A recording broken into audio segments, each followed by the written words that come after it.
Gaini. Kyundula. We are moving forward with the second example on SMB leasing. This incident is recorded as an incident of insider trading by SEC in 2011. So what was the story behind? Here's the situational analysis. It has noted that due to having negative net worth in 2009 and need of raising its capital in 2010, senior management was discussing on raising funds by issuing free warrants on impending possible rights issue. Accordingly, they have internally announced that they are going to move on with free warrants. And prior to the public announcement, 5 internal employees of SMB in IT and accounts division, they have engaged in trading of company shares. So in next slide explains the timeline how it happened. Identified impending rights issues and SMB has subdivided its shares in June and early August. At the same time, insider trading incidents happened concurrently. Then public announcement was published to Colombo Stock Exchange in 17th August 2010 and about this, and after a year, 7th September 2011, SEC announced this is as an illegal concern. So next we will see whether this is really an example of insider trading. First criteria. Yes, they got the information from internal announcement before announcing it to public. Number 2, as we already know, there are 5 internal staff members. They purchased their shares, and it is true that second criteria is also fine. And number 3 is they have executed these transactions from their respective accounts and gained financial benefit. Therefore, criteria 1, 2, and 3 all meets these criteria of being an insider trading, which shows that this is a good example of insider trading in Sri Lankan context. So here's the impact analysis. Initial impact or gain advantage as a person we can describe like this. If a person purchases on 14 June 2010, he or she has 47th advantage by 17th August where the public announcement is given. So they have gained a monetary advantage share from this purchase. Next, we can see the impact of the share prices over quarter 2 and 3. Market share value of voting shares increased by 59.5% and non-voting share clearing lift is also has increased by 65.2% as records. So next, according to stock price variation along with early quarter 3, the day before public announcement and after 2 weeks, there's a much variation in stock market price, and you can see it has reached highest price of ₹3 from this. That shows that these insider dealers have gained a lot of price advantage over this more than the public. Next slide, we can see that how SEC revealed on this announcement of insider daily impact on the market price of SMB around September 2011. Once public got to know this incident, this has very badly impacted on share market price, which shows that it is immensely falling down. So next we can see further analysis done using Q3 and Q4 interim reports, which shows that shareholder value creation by earnings per share has reduced reversely, and also it has impacted the company income. And finally, the legal and prevention actions, which shows you that only evidence about this was that SEC has taken illegal actions against these employees, and they have emphasis that big or small regulatory actions against insider dealing remains emphatic. So guys, do you ever thought that this is also like karma, which is coming definitely and we can't stop it? So with these clearly elaborated theories and 2 types of examples, we will move on to our team viewpoint. Number 1, insider trading. It demotivates local and foreign investors very badly, which impact on stock market price. And number 2, SEC Act describes well-known punishments of insider trading, but we find a gap in there. And number 3, we can use new technology in real-time detection of these sort of things where we can concern on avoiding before taking many years execution. So number 4, most importantly, increase awareness of public on SEC Act, because that is very important in making ethical trading here to avoid occurrence of these issues. So here we will stop our references and our team members. Thank you.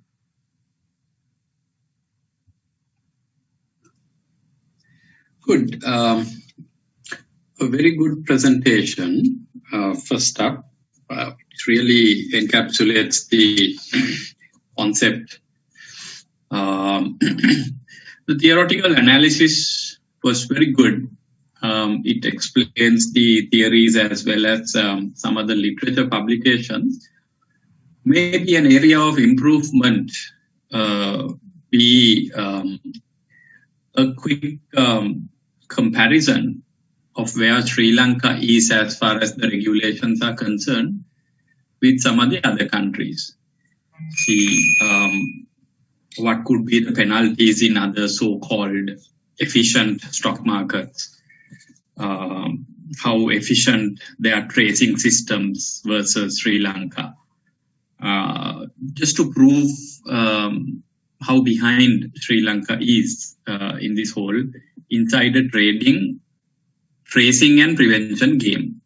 So that's the only area of improvement I saw there. So I will offer 6.5 marks out of 7 for theory.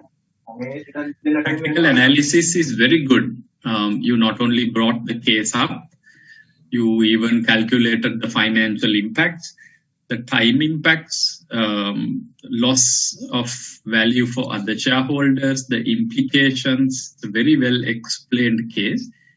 And both cases, K-Gold Plantation and SMB Leasing, are quite prominent cases in Sri Lanka, and I'm glad that you brought it in.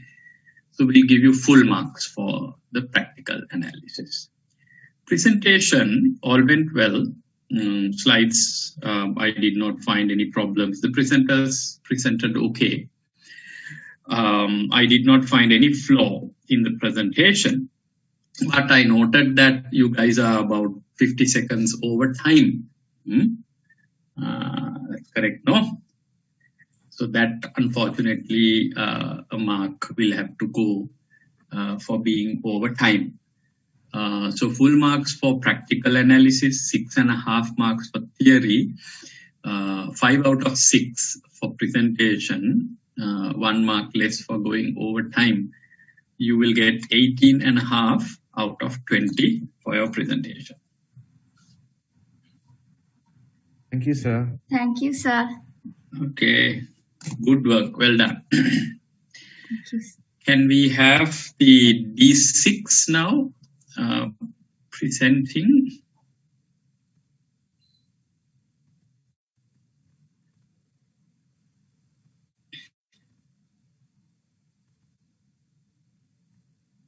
Yeah, you can start when you're ready. Okay, sir.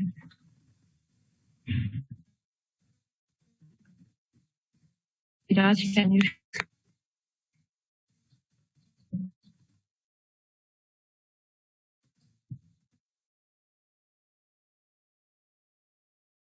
Right? Yeah, Yeah.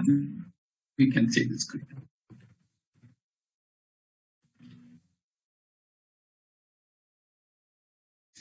Okay.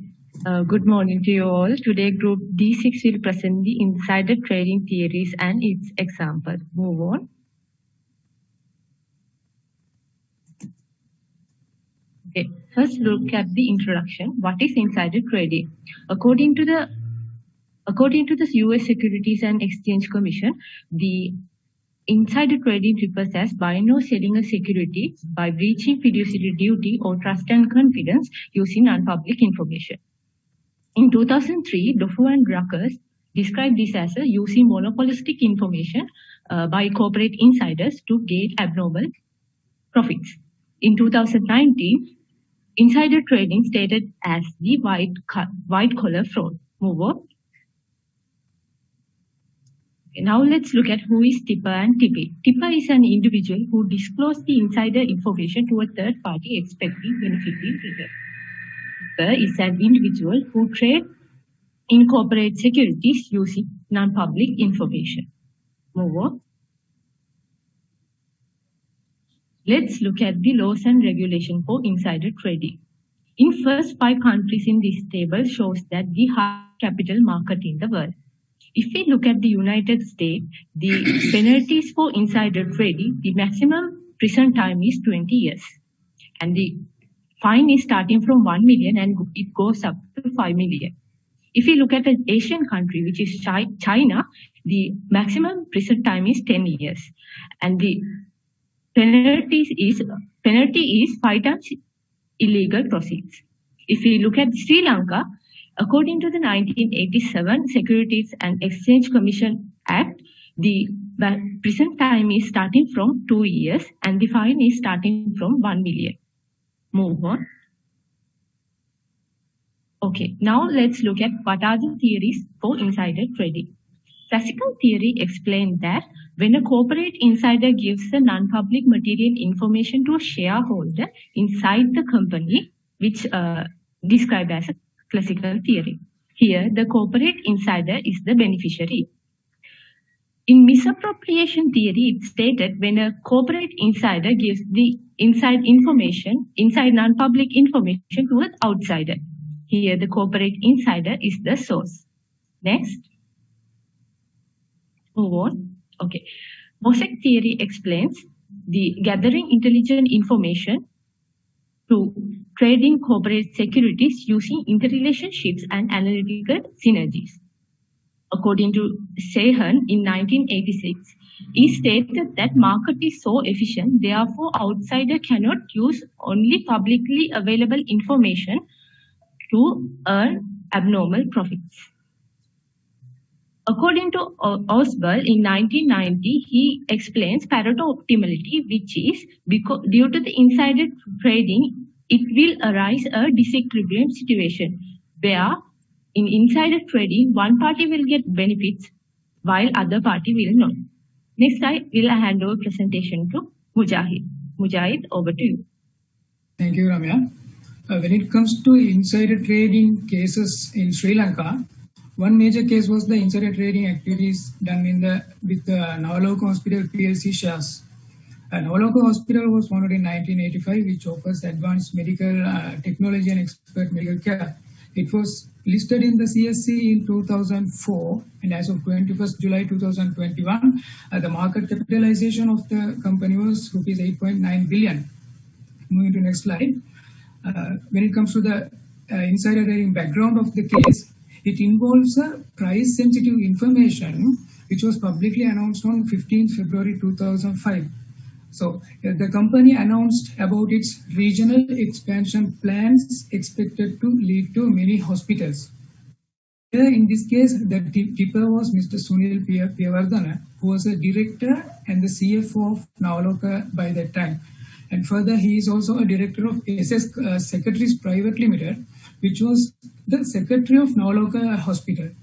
And when it comes to the tippies, the Mr. Sunil's wife, who is Mrs. Chandra Piyavardhana, who is also a director of SS Secretaries Private Limited, and their daughter, Ms. Chamila Vijayanti Piyavardhana.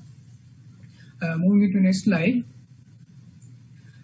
The trading activities, these insider trading activities occurred during January and first half of February 2005, just before the this public announcement. Here, both Mr. and Mrs. Piyavardhana bought 1 million shares each, and Ms. Chamila Piyavardhana bought 2 million shares, aggregating to a total of 4 million shares. Then moving to next slide.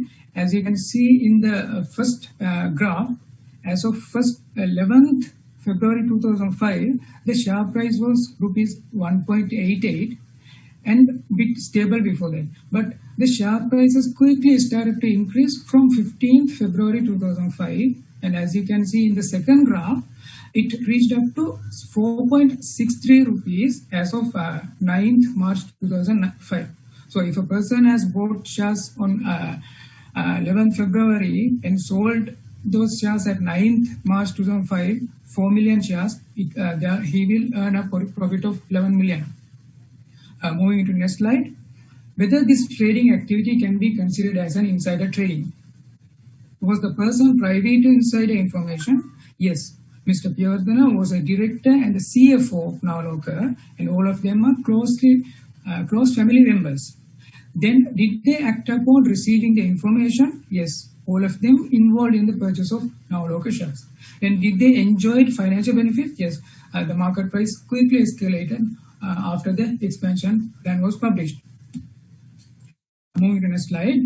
When it comes to the actions taken by the SEC, in 2006, SEC has filed a case against the trio in the magistrate court for the offense of insider trading activity. And in 2009, the SEC Commission has offered to settle this matter by withdrawing the charges against Ms. Chamila Piyawardena, subject to Mr. and Mrs. Piyawardena compounding the matter by paying a sum of 3.3 million each. So in 2010, SEC withdrew the charges against Ms. Chamila Piyawardena after the couple paid a sum of rupees 6.6 million to the compensation fund of CSC. Over to you, Chaturani. Let's look at the second example of insider trading, which took place at K-Gold Plantation PLC. K-Gold Plantation is a part of Richard Petty's group of companies founded in 1992 and engaged in cultivation and processing rubber, tea, coconut and other products.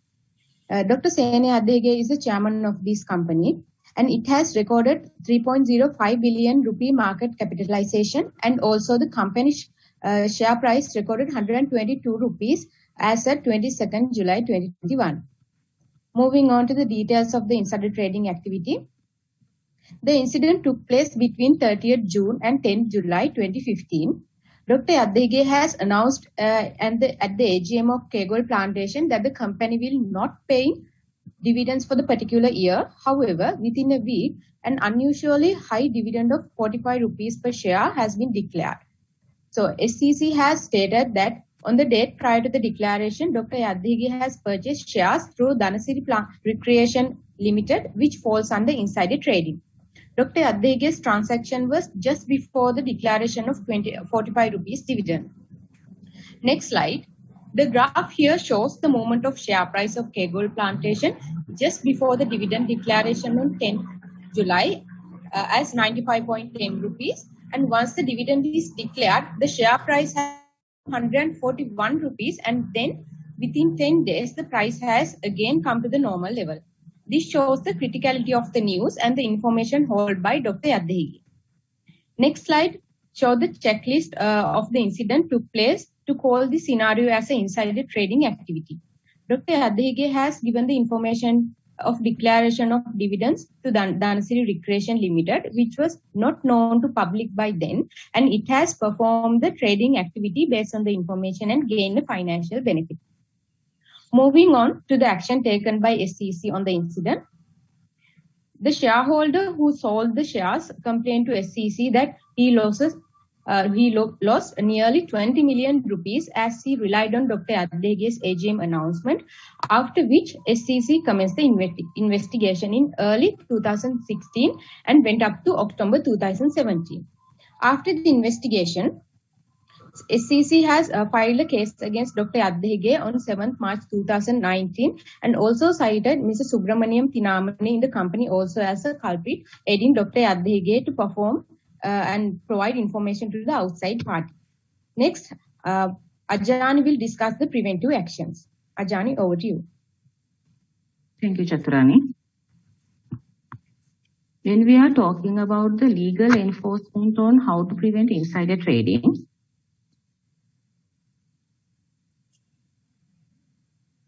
Security and Exchange Commission plays a major role in Sri Lanka, especially Section 32 of the Act defines the concept insider trading as an offence. When considering Companies Act of 2007, it is also a very important piece of legal act. In that act, there are some provisions which defines and penalize insider trading as a criminal offence. However, in current jurisdiction, we are not using these provisions to sue insider trading activities. And another way of mitigating insider trading is to giving legal recognition to the concept information as an intellectual property. Here, what we are considering is that you are giving information a much more weight in legal context. You can see this concept in EU countries, especially because they have enforced this concept via their data privacy laws. Technology can also be used to mitigate insider trading. For example, softwares like ITMS will be preventing insider trading. In that softwares, these softwares will be pre-screened all trading activities which can be leading into insider trading in time to come. Moving on. When considering internal preventive mechanism, increasing understanding of the insider trading in company staff is very important. Especially, companies have to give a good idea about activities which are coming under insider trading. And again, giving the good idea over legal repercussions of such activities. And again, there is another way of mitigating insider trading is communicating these repercussions regularly. That will inculcate the gravity of the concept in staff members' mindset. Appointing watchdog is another concept of mitigating insider trading, where companies can make it mandatory for staff members to disclose their each and every activities doing in stock trading. Moving on.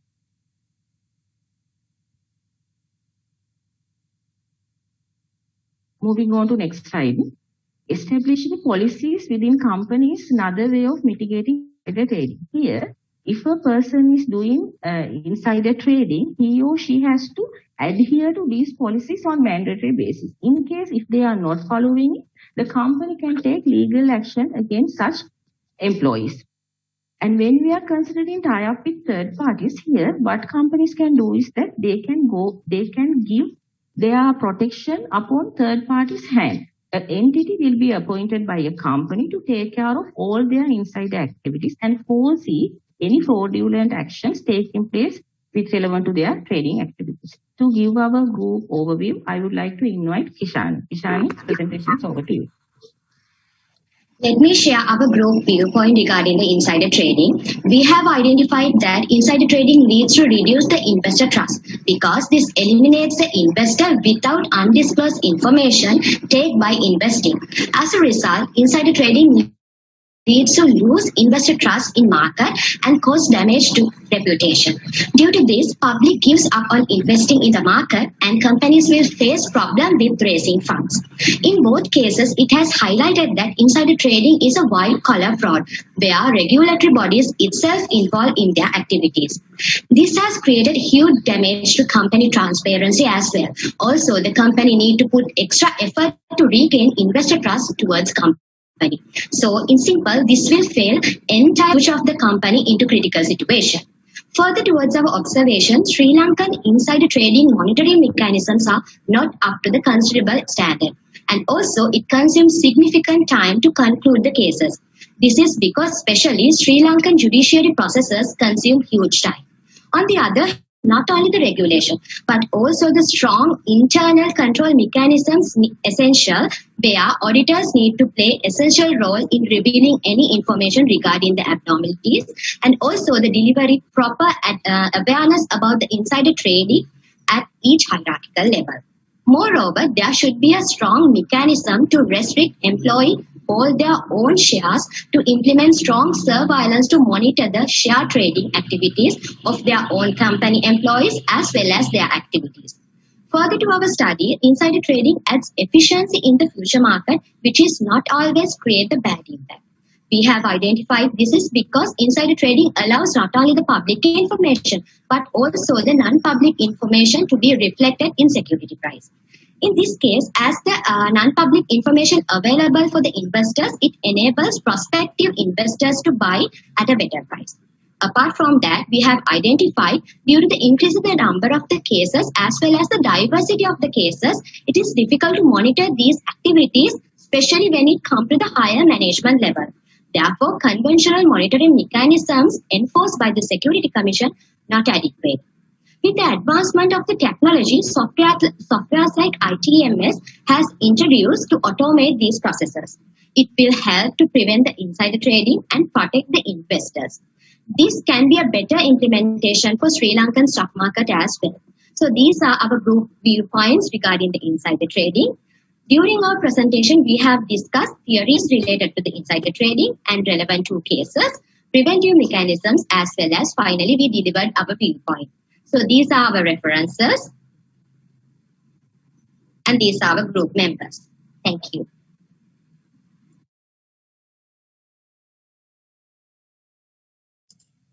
Okay, a very good presentation. You all were about 10 seconds over time, but given the very narrow margin, we will not penalize you all on that. Your theoretical analysis was very good. What I really liked about your theoretical analysis is the checklist, what you've put, comparing Sri Lankan regulation with some of the other countries. And then it was obvious to the audience that Sri Lanka is taking this matter very lightly, whereas some of the other countries are taking it pretty seriously for all the right reasons. But one thing I think possibly you've missed is the tipper-tippy theory, which is a very important theoretical aspect in analyzing theory related to insider trading. So I think that's a bit of a miss. Excuse me, sir. Yeah. We have added a slide for the tipper and TPA and explain from here. Can you show it to me, the tipper-tippy theory slide? Viraj?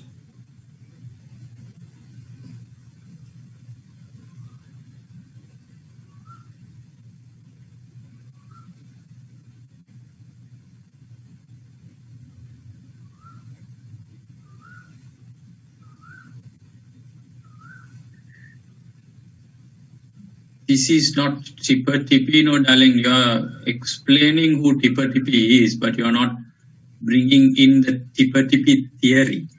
Here, what you are doing, Mujib, is you are explaining who is a tipper and who is a tippy.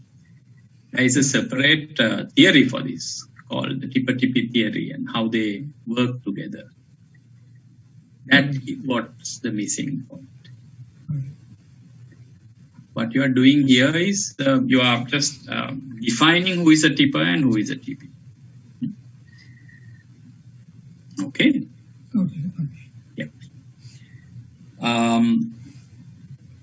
So that's the theory. So theory, I will give you 6.5 marks out of 7. A very good theoretical analysis. Practical analysis was very good. 2 very good examples. I think if you are in the audience today who are non-presenters, you saw 3 very good examples. Navaloka group of companies, Richard Peary's group, and SMB Leasing. So you might have wondered, whether Sri Lanka had any insider trading examples. Many. I'm sure some of the people in the audience are listening to this for the first time. Very good analysis. What I really liked more than the case analysis is your efforts to talk about how to prevent it. These ITMS you've mentioned, insider trading management systems, which are very expensive. So most of the stock exchanges have invested in them. Sri Lanka is yet to, if I'm not mistaken.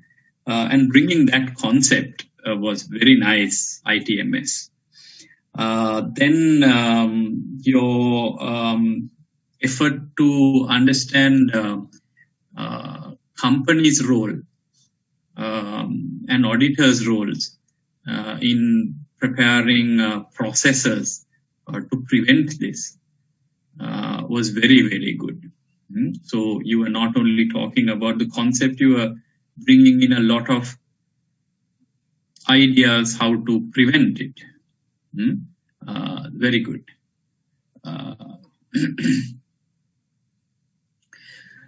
So that was very good. I really enjoyed that part of the presentation. So I will award you full marks for practical analysis. Your presentation was very nice. Some very nice graphics were used, very decent color combinations, presented well too. And like I said, there was like a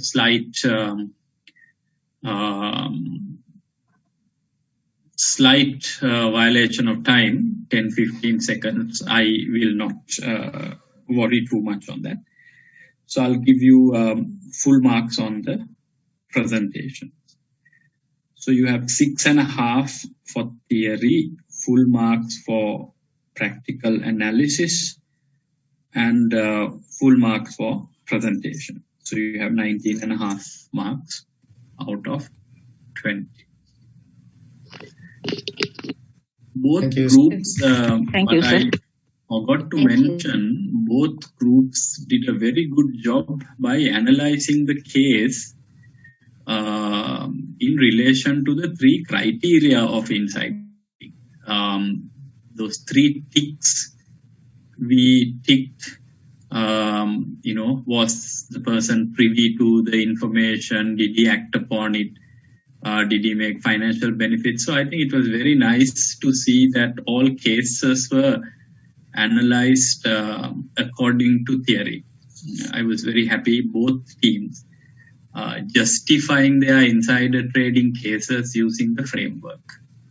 So that was an added thing which I've forgotten to mention earlier. So that's very good. Excellent stuff.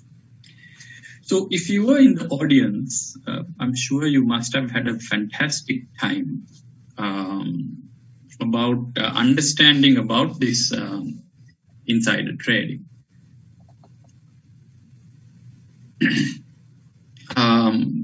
You must have wondered, like I said, possibly you are hearing this for the first time, but possibly you are understanding what people can do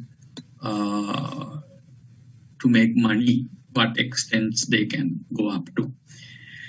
And then it is extremely important to prevent this insider trading nonsense in any country, because people like you and me who are playing in the market in a very fair way sometimes are prevented profits because somebody who with the same information before us could make better profits. So they're actually taking our money to their hands. So that's why it's called a criminal offense, which is like a theft. Insider trading is possibly maybe happening in the current terms also, but the Sri Lankan systems are quite weak in identifying them, and if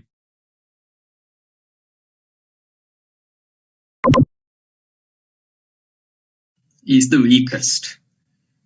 If 1 or 2 people are sent to imprisonment, possibly the message would have gone in much more stronger.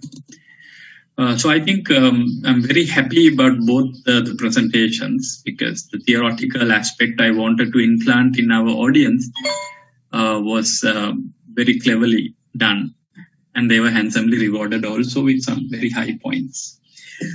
Good. Do you have any questions to ask about stock market insider trading before we close this topic and move to the other topic we have lined up for today?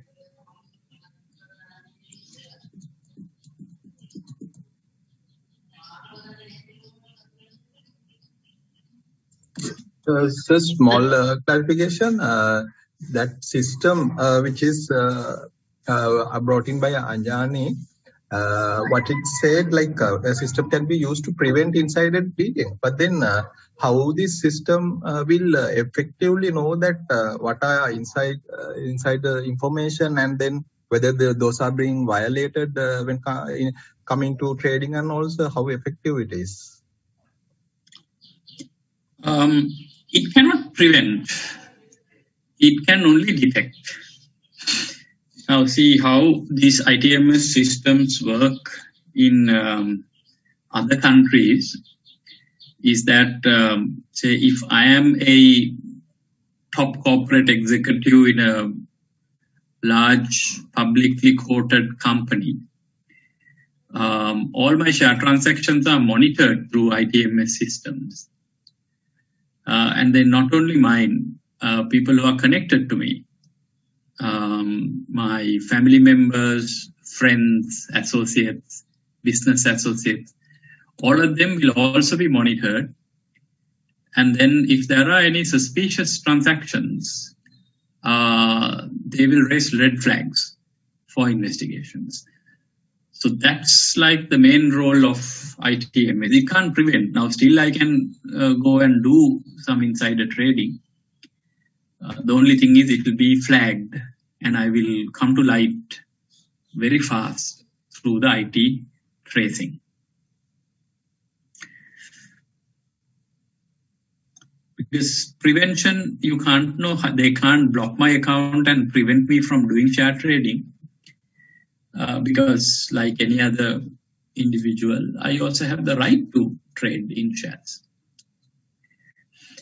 Now see, if you take Dr. Senayat Dehige's example, what is the wrong he did? The wrong he did is he purchased shares before the news became public. No. Had he purchased shares after the news became public, there's no problem. Right? So don't misunderstand this. That doesn't mean that Senayat Dehige cannot purchase shares in Kegol Plantations. He can. But he should do it after critical information news becomes public. Okay. Sir, it was told one person lose 20 million in that due to this insider trading.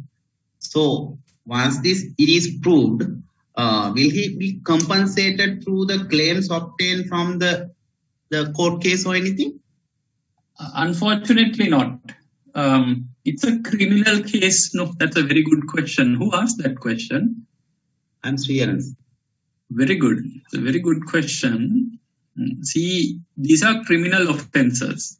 In a criminal offense, what happens is the judge will decide whether you are guilty or not. And if you are guilty, you will be charged a penalty and the penalty will go to the government or you will go to jail.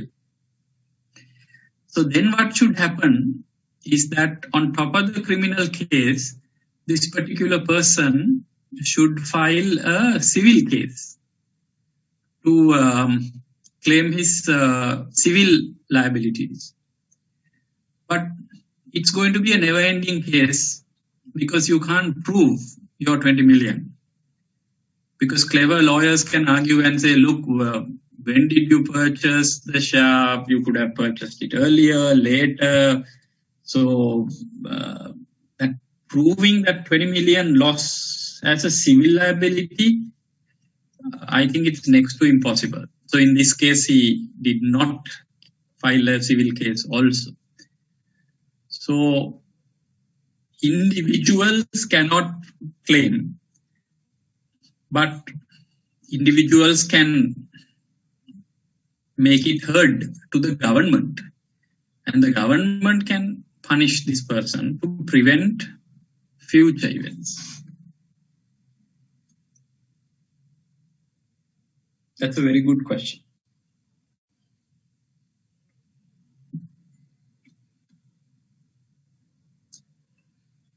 Good. We will close this session, and I'm sure it was a very enlightening session for you. The stock market as well as the insider trading. We were talking in the last meeting about certain companies' shares and how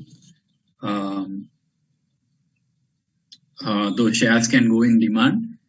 I think I gave you an example, a couple of examples, and both examples, they are trading very well in the stock market, you know. So if I just show you a different example, which is actually it's like a mixture of everything what we've studied thus far. So I was of late was going to consider whether to subscribe to JAT Holdings initial public offering. So JAT Holdings appealed to general public of their initial public offering. They were a private company who became a public company, and since the share issue is now closed, I can talk about it openly. So I was very carefully going through the prospectus to understand whether to buy this share or not from the initial public offering.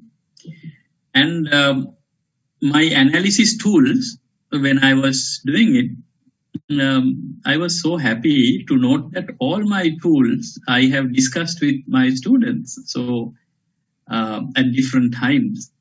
So this is more like a revision program of what we've done in the past. So here, JAT Holdings is appealing from the general public to buy their shares at 27 rupees a share. So I would like to take you to page number 8 in the prospectus. This is available online, so you can download it and browse through. Now, page number 8 of the prospectus tells you why they are doing this initial public offering. So they are going to offer 55 million shares to the general public. They are going to offer 55 million shares to the general public. And at the same time, they are allowing 27 million shares of Emerald Fund Sri Lanka, right, to be released into the market.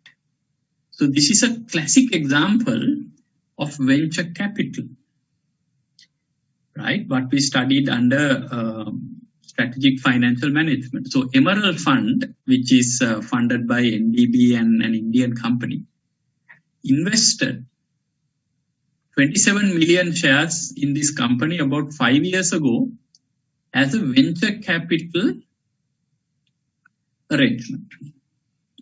So one of the conditions, if you can remember the theory, of the venture capital company is a clear exit route. So the company promised them in 5 years' time they will list them in the stock market, so the venture capital company can safely exit. So they are giving 55 million shares to you and me, and they are allowing the venture capital company entire 27 million shares to be released to the stock market, so venture capital company can exit. We discussed this in our theories. So see how beautiful theories are coming into practice. Then if we come to page number 9, this is the valuation. So they have valued the company on future cash flow at 32.50, and they have valued the company on PE based, which I taught you. And they think valuing the company on PE, just give me a second, guys.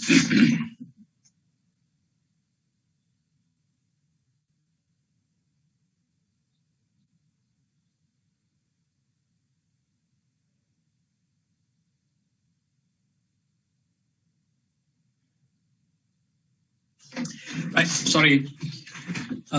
Valuing the company on PE based will give you 34 rupees.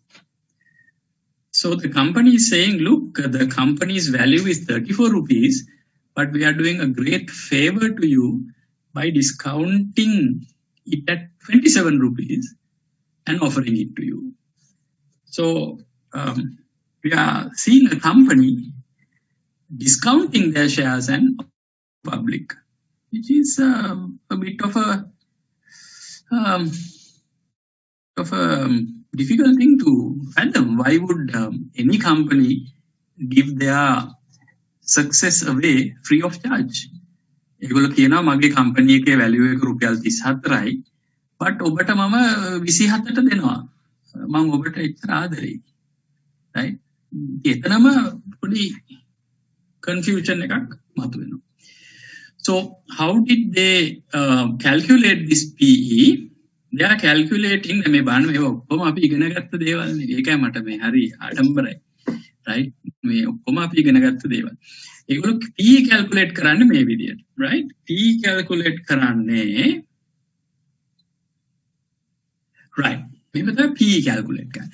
ඔයගලන්ට මතකද in the Adidas and Reebok example I explained to you how Adidas calculated the PE ratio for Reebok. I said they took Nike, Puma, Jordan companies and calculated the PE ratio and calculated an average PE ratio. මේ බලන්න ඒකමනේ මේ කළා තියෙන්නේ. ඒගොල්ලෝ ගන්නවා Royal Ceramics. Why should a company like Jet take Royal Ceramic as industry? Because Jet is a construction supplier. Royal Ceramics is also a construction supplier. Tokyo Cement, construction supplier. Alumix, construction supplier. ACL cables. Lanka wall tiles. ඒගොල්ලෝ industry කියලා define කරන්නේ මේක තමයි මේ. එතකොට ඒගොල්ලෝ කියනවා මේව නම් industry එකේ PE ratio එක මගේ PE ratio එකත් ඒ විදිහට වෙන්න ඕන කියලා. ඉතින් මේ බලන්න ලංකාවේ construction industry එකේ PE ratio එක මේ 6යි 5යි 9යි 8යි 6යි. ඊට පස්සේ ඒගොල්ලෝ කියනවා පිට රට බංග්ලාදේශ වල PE ratio. එතකොට මේ ලංකාවේ 6 7 8 9 කියන PE ratio බංග්ලාදේශ වල 35 22 28 වගේ ලොකු PE ratio average කරලා තමයි ඒගොල්ලන්ගේ PE ratio එක හදලා තියෙන්නේ 15යි කියන්නේ. ඉතින් එතනත් පොඩි කචාදලයක් තියෙනවා. right? If I do it, I would only take Sri Lankan companies like this. So why did they bring in Bangladeshi companies? Because they say part of this money will be invested in Bangladesh. That's why they are bringing in the Bangladeshi PE ratio. Fair enough. So, එහෙම කරලා ඒගොල්ලෝ PE ratio හදනවා 15යි කියලා. Sorry, 11.54යි කියලා. PE ratio එක. කරලා තමයි ඒගොල්ලෝ මේ PE calculation එකට ඇවිල්ලා කියන්නේ my company is 34 rupees worth, but I'm giving it to you at 27k. මේ ඔක්කොම අපි ඉගෙන ගත්ත දේවල්. ඉගෙන ගත්ත දේවල්. ඊට පස්සේ so finally after careful calculation and consideration I decided not to buy Jet Holdings. Now I can openly talk about it because the initial public offering is now over. So I'm not influencing anybody. So I decided not to buy. Why did I decide not to buy?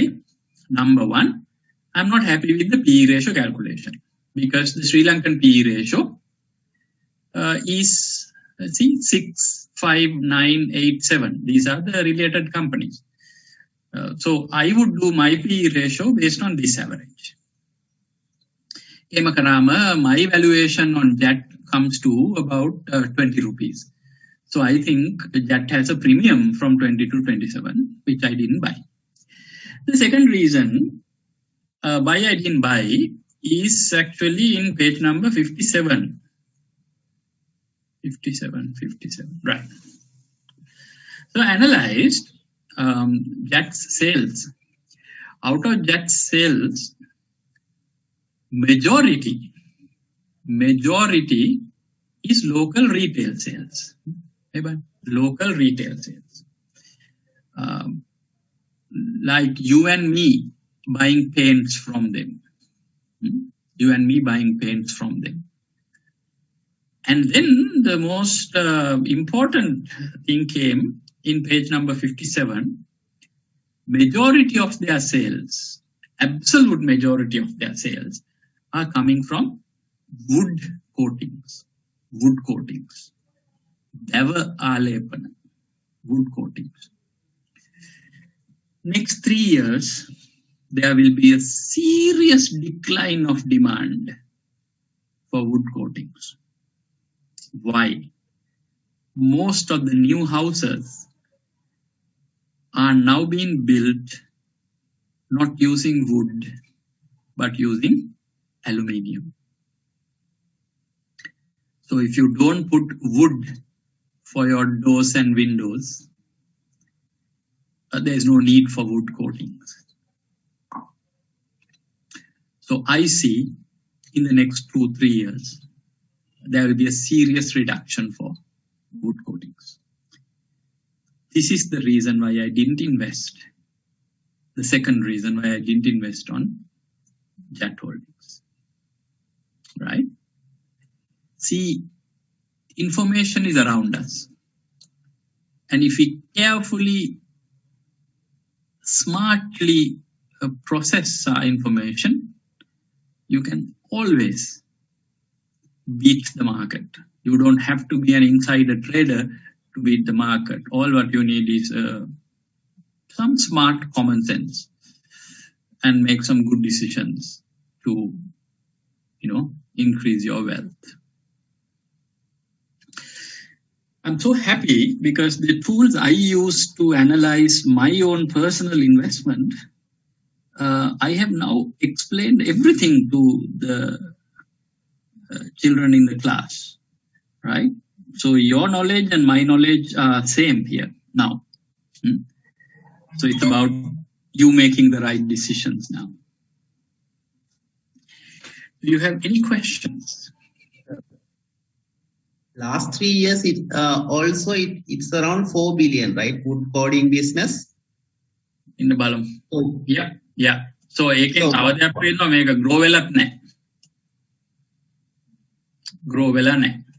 Growth එකක් පේන්නේ නැහැ නේ අපිට.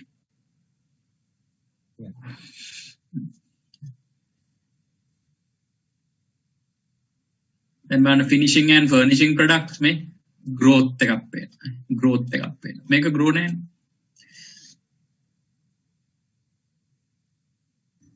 So your biggest product is not growing. Sir. Yes. Sir, can I know the role of like I can see the NDB investment and CAL who in charge the initial public offering. So can I know like what is their role in terms of is there any connection between the company and them on minimum kind of a subscriptions kind of thing? Yeah, they are the underwriters, no? I think if I'm not mistaken, NDB are the underwriters. So that means by any chance, if the share did not get subscribed, they were going to buy it. Yeah, they were the underwriters. And they manage the entire financial transactions of money coming in, allocating shares. Like the whole process will be managed by them. Okay, sir. So this prospect, who is preparing and will it be validated by any professionals or anybody? Very good question. Very good question. Excellent question. Who prepares these prospectus? The prospectus are prepared by JAT. From where are they going to get financial information? All financial information will come from the audited accounts. And the prospectus is not validated, but moment you put NDB's name and CAL's name, you get some confidence that the information is right, because NDB will not risk their brand name for being the managers of the issue if the prospectus is not right. So they would have done their analysis and they would have been happy. But there are debatable points like the PE ratio. In my opinion, the PE ratio is not right by bringing in the Bangladeshi PE ratios. So those are arguable points. Excuse me, sir. So why aren't there any standards or uniform methods of calculating the P/E ratio in the industry, sir? You can't know. How do you define the industry? Now see, here you're defining the industry as construction industry. You are defining the industry as the construction industry. So you are bringing in Tokyo Cement, Royal Ceramics. එහෙම දැන් එතකොට ඉතින් මේකට තව කොච්චර ගේන්න පුළුවන්ද? තව මේකට කොච්චර ගේන්න පුළුවන්ද? දැන් මේක Royal Ceramics විතරයිනේ තියෙන්නේ. එතකොට මේකට ගේන්න පුළුවන් Lanka Tiles, Lanka Wall Tiles, right? Tokyo Cement විතරක් ගෙනාවේ ඇයි? මේකට තව දාන්න පුළුවන් Inci Cement, right? Singha Cement, Ara Cement, මේ Cement, right? ඒ වගේ මේක ඉවරක් නැහැ.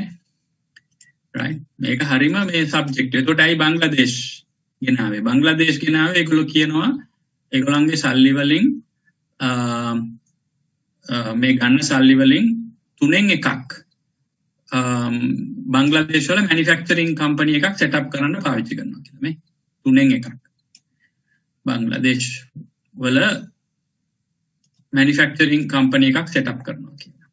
ඒ නිසා තමයි ඒගොල්ලෝ බංග්ලාදේශ් වල P ratio ගේන්නේ මේ. Right? බංග්ලාදේශ වල P ratio ගන්නේ ඒ නිසා.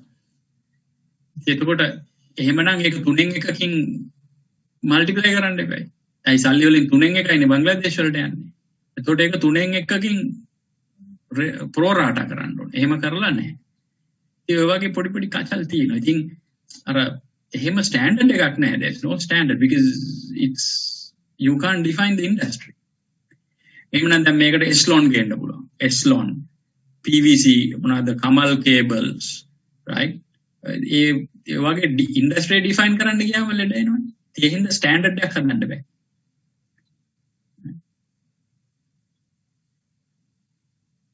good question.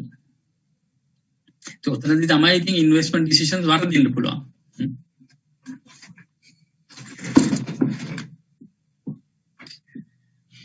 Good. I hope you enjoyed that little session. Okay, so let me now take you to our topic today. Right. Before that, who is our host today? Is it Savan? Yes, sir. Savan. Savan, බලන්න මේ presentations වලට D5 තමයි දාලා තියෙන්නේ. D5 හරිද? No, sir. First C2. C2. Savan, D1 we had put a lot earlier as well. So C2 requested at 7:28. Yes, 7:28. We at 7:40. D7 at 7:29. Right. So I will always leave it to Savan to tell us who is number 1 and number 2. Savan, can you tell me who is number 1, number 2? C2 number 1. Okay. Then D7 number 2. Okay, so that's final. Let's not argue. Our host will always tell us who is number 1 and number 2. So we have Charlie 2 and David 7. Charlie 2 and David 7. I'll give you the topic as we move on. Who wants to go first? Charlie 2, David 7. Who wants to go first? Sir, C2 can go first. Right, okay. So C2, Charlie 2 will go first and David 7 will follow. Okay. I will give you the topic as we move on. So today we talk about anti-money laundering.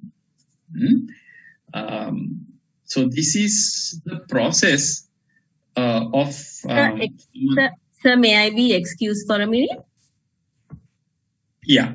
Sir, we are group C2, group C4, and we have lodged the request before C2, sir.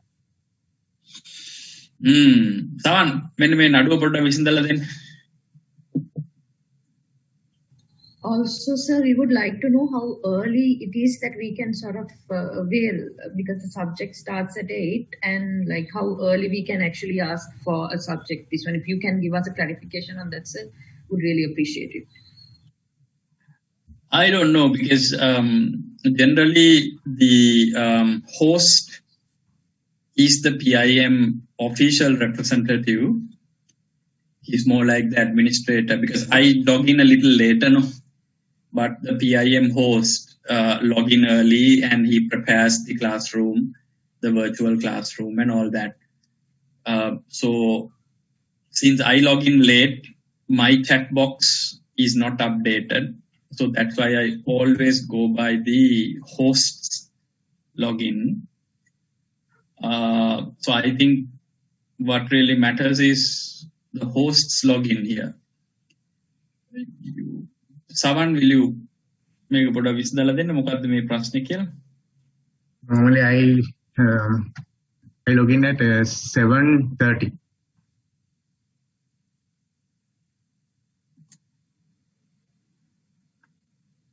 So I think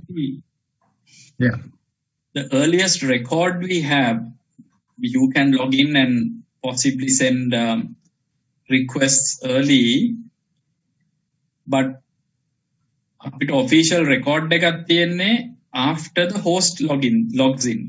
Yes, sir. Yes. Okay, sir. Then we will stick to your decision, sir. That's okay. Yeah. We accept your decision. Thank you, sir. Yeah. Because that's when the whole classroom becomes official, no, guys. I'll anyway log in late, but the PIM host logs in at a particular time. So එතන ඉඳලා තමයි යාට record එකක් තියෙන්නේ. How the text කරේ කියලා. So that's why I always ask the host to tell us who is 1 and who is 2. Huh? Right. Okay. So this is the process of the illegal money being washed and converted to the normal circulation. For most of the countries, this is a huge issue because when you have black money, most of the racketeers would try to put that black money into the system for various reasons.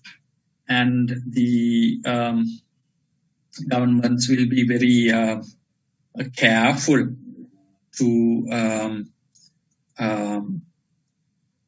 prevent these kind of black monies coming into their economies. So there are 3 stages of phases of money laundering worked out based on the money laundering records which were unearthed thus far. Right? This is a very dark subject, no? So, මෙච්චර කාලයකට අහුවෙච්ච දේවල් තියෙනවානේ. මෙච්චර කාලයකට අහුවෙච්ච දේවල් වලින් හොයාගත්ත දේ තමයි මේ.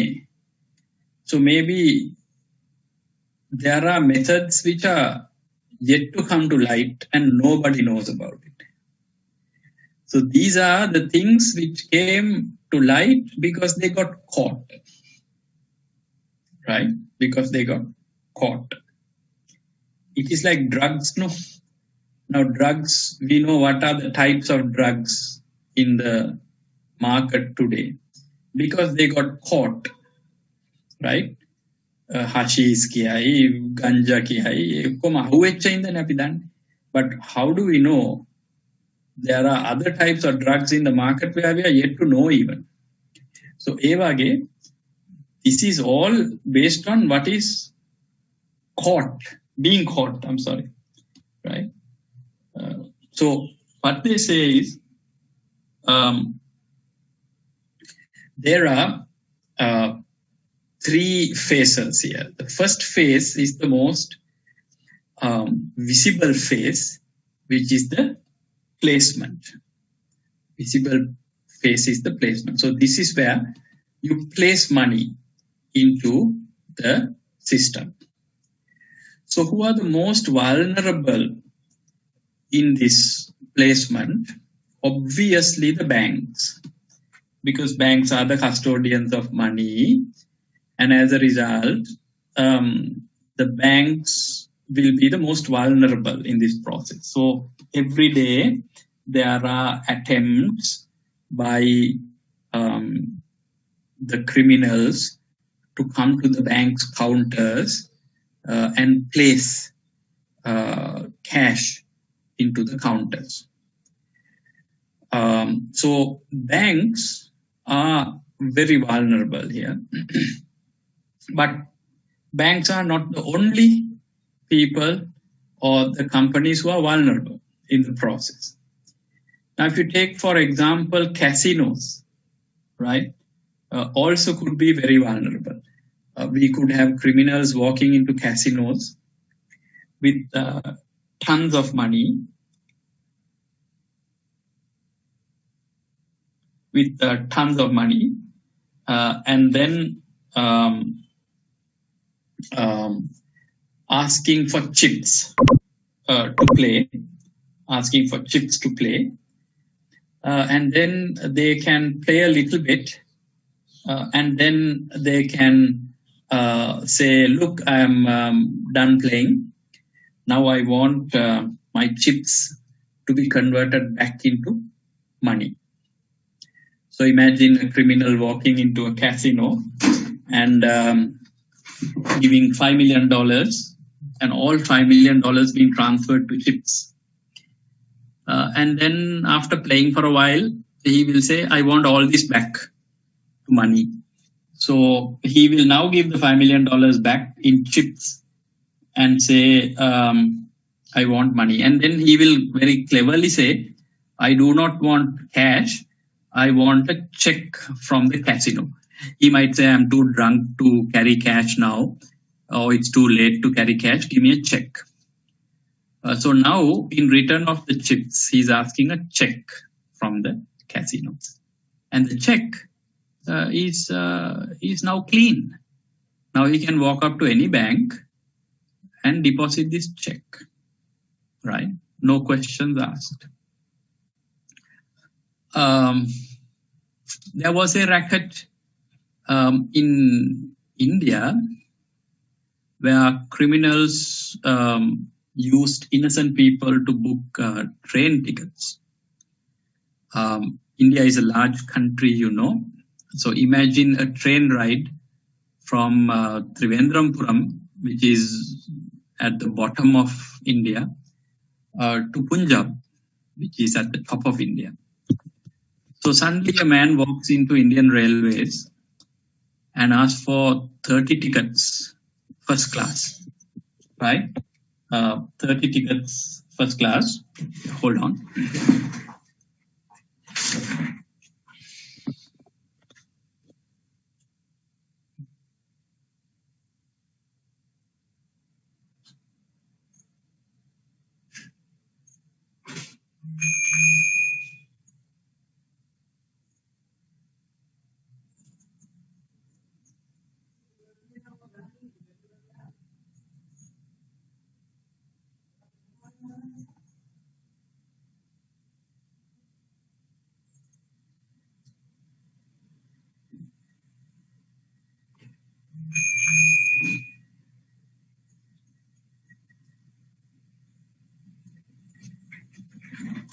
Sorry, guys.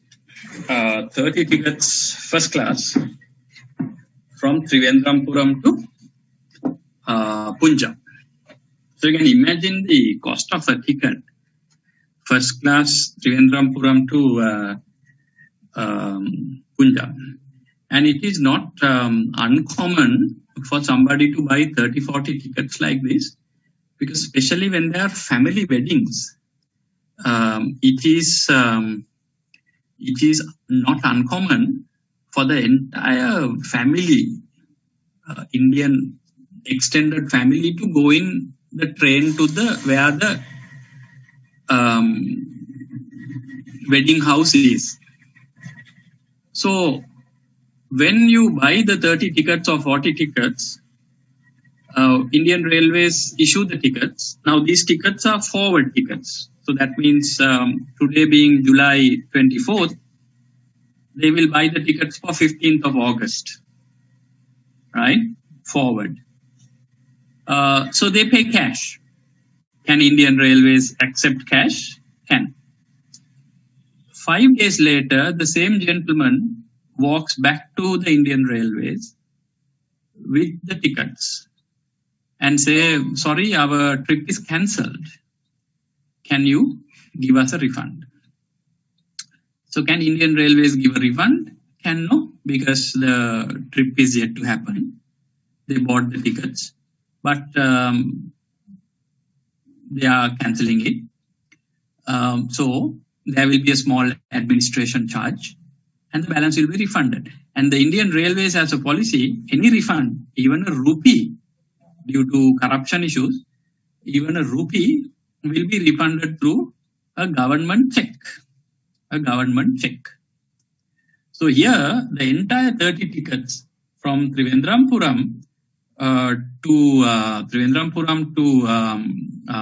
Punjab will now be refunded through a Indian government check, right? Will now be refunded through a Indian government check, which is the cleanest source you can ever think of. Now you can walk up to any bank, right? You can walk up to any bank and deposit this check without any questions being asked. Without any questions being asked. Right? So imagine 100 people. India is a large country, right? India is a very large country. So imagine 100 people doing this on a daily basis, right? Booking tickets, cancelling tickets, and getting their refunds through Indian government check, and then depositing in the banks the amount of black money coming in as very clean money, you know. So these concepts are called smurfing, right? Where you try to do little transactions in multiple ways, little transactions in multiple ways, you know, smurfing. If you think of a smurf in size is small, no, to a human. So these little transactions cannot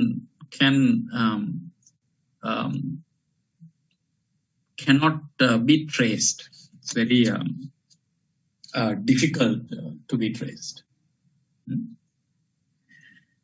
Do we have questions, guys, of these different placements? Even we receive the check from the government, but the source remain the same, right? Anyway, they have to prove the source, how this money comes. So no, either they have... if you have a check from the Indian government, source needs not to be proved. Okay. Indian government is... so you mean to say that the Indian government is not being trusted by the banks, or? No, sir. What kind of service they have provided and how this check comes? No need. No need at all. No need at all. Even the casinos, if you have a check from the casinos, no questions asked. No questions asked. Got it? Guys, give me a second. Hold on.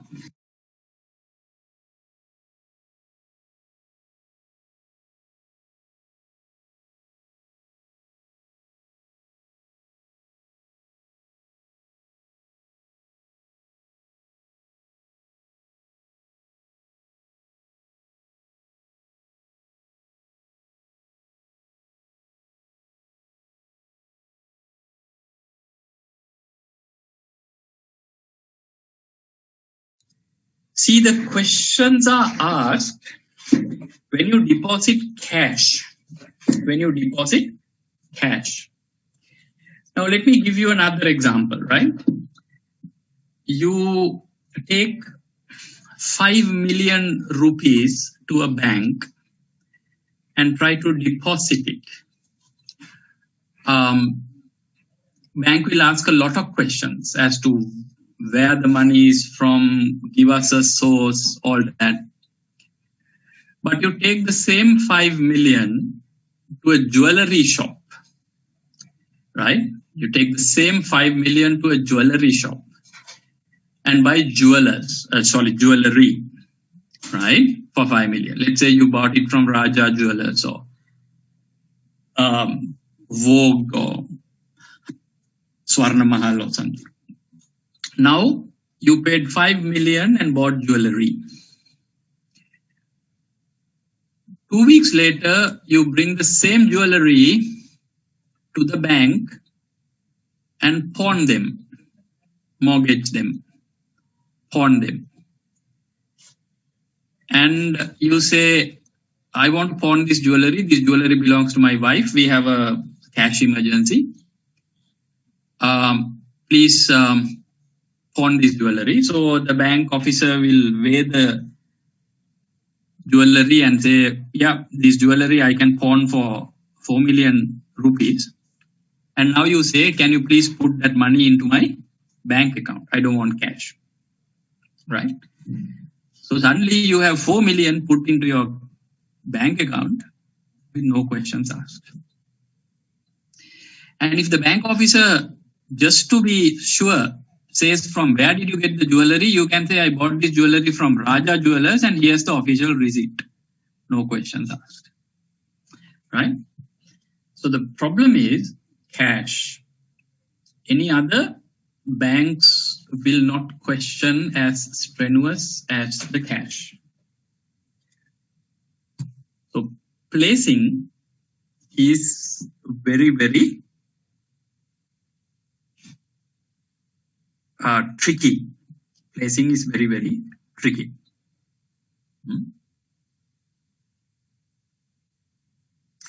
Questions on placement?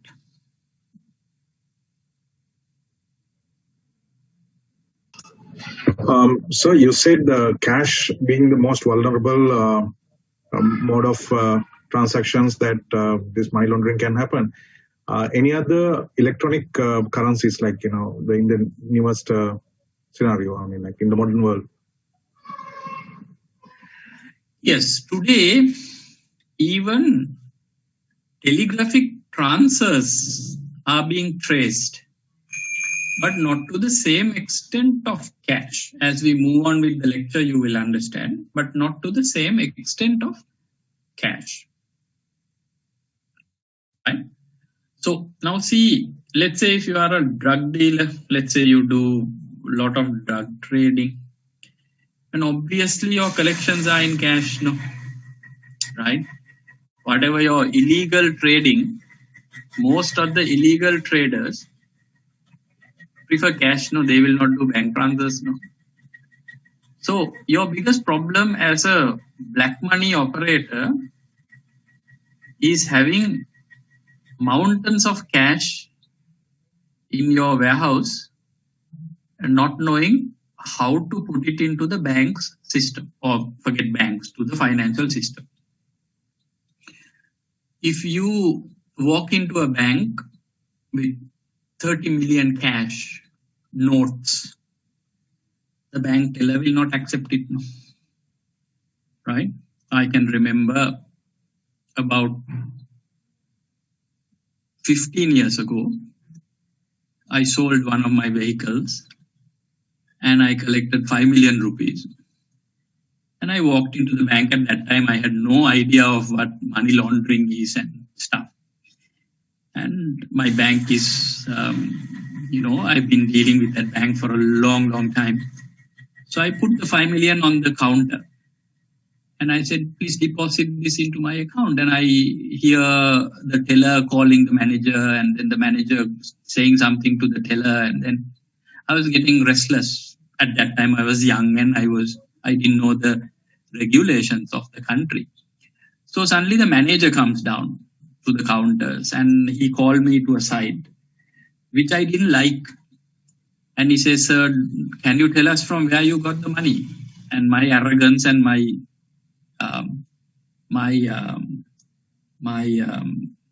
uneducated in that subject, I was arguing with the bank manager and said, "That's not your problem."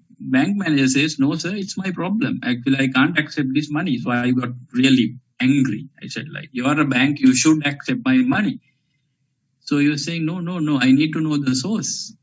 So reluctantly, I had to tell him, "Look, I sold one of my vehicles." And then he really pissed me off, which is completely my fault at that time. I was young and arrogant. I did not know what it was. He said, may I see, please, the transaction papers between you and your buyer?" All right. So he wanted to see the CR book or a receipt which I issued to my buyer. So he went down to that extent. So obviously I took the cash home and I went to a different bank, and that bank accepted it with no questions asked. So obviously my heart went to that bank. But later on I realized how stupid I was, because that bank manager had all the right in the world by law to ask all those questions from me. So cash is the serious problem, right? People depositing cash in. So I explained you different ways money launderers try to put cash in.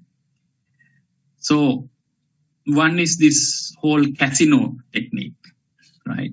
Second is this smurfing technique, like the railroad tickets and stuff, right? So what they do is they go put and refund. Now let's say you bought some expensive equipment from Singer, and Singer has a return policy. So you carefully read the return policy, and 3 days later, let's say you bought a fridge or something, and you didn't use the fridge, and there's a return policy, you returned it. And Singer can't say no to you, right? Assume. Huh? And then you demand to Singer and say, "Give me my refund in a check. I don't want cash." So now what do you have in your hand? You have a check from Singer. And now you can walk to any bank and deposit it, because you don't carry cash. You can have check from a reputed company, right? So placing is crucial. Then what you do is, having placed, you layer it. You don't keep the placed money in the same bank account at the same place. You keep shuffling it. So you might put your money into commercial bank, and then you will transfer it to Sampath. From Sampath, you will transfer it to HNB. From HNB, you will transfer it to Standard Chartered.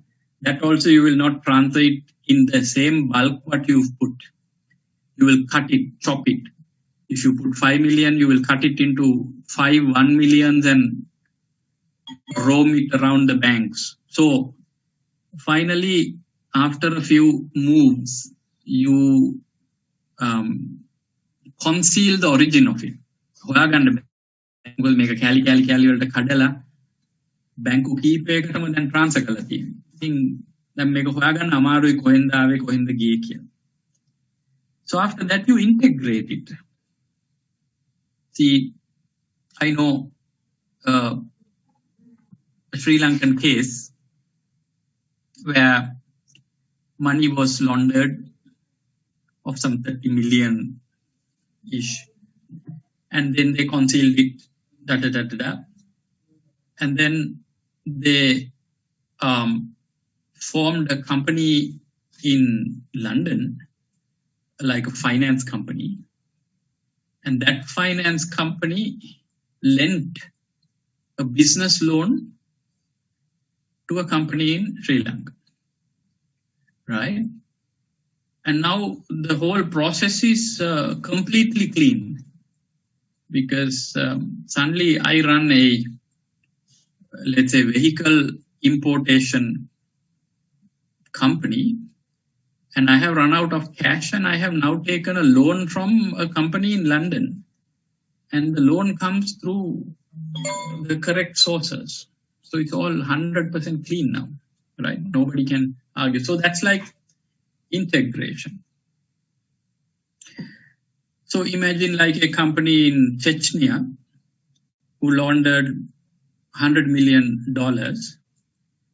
So they some or other put the $100 million into the Chechnyan banks, and they some or other transferred the money to, let's say, to France, and they set up a company called France Financial Services, right?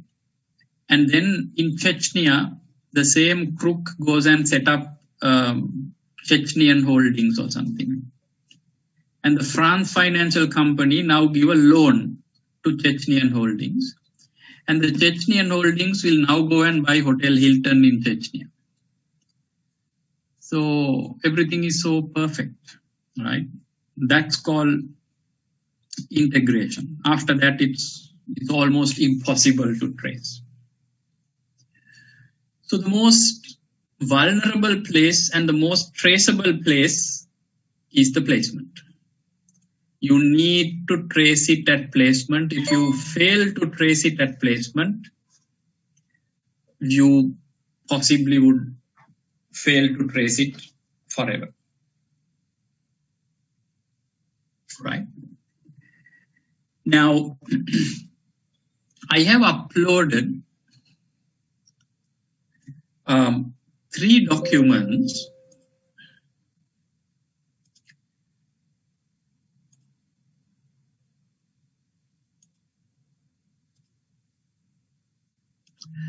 under the Australian government symbol, where it explains these 3 techniques adapted by the money launderers: placement, integration, and layering in detail, how they do it. Because Australia is considered as one of the toughest as far as regulations are concerned for money laundering. And more importantly, at the end of the paper, there are questions, right? There are questions. And I want you to answer those questions, not now. You will need about an hour to do this exercise. And the answers to the questions are also given. Answers to the questions are also given. This is done by the Australian government as a public course to educate people around the world. It took me some time to find these documents also, but this is the best you can get. So after today's class, I want you to go to a peaceful place, read these 3 documents. I'm only showing you a sample of one integration technique. Read it, answer the questions, and check your answers. There are 3 documents uploaded that way. Okay. But the most vulnerable or most traceable from a bank's perspective is the placement. And if you didn't trace it at the placement, you will never trace it. Okay.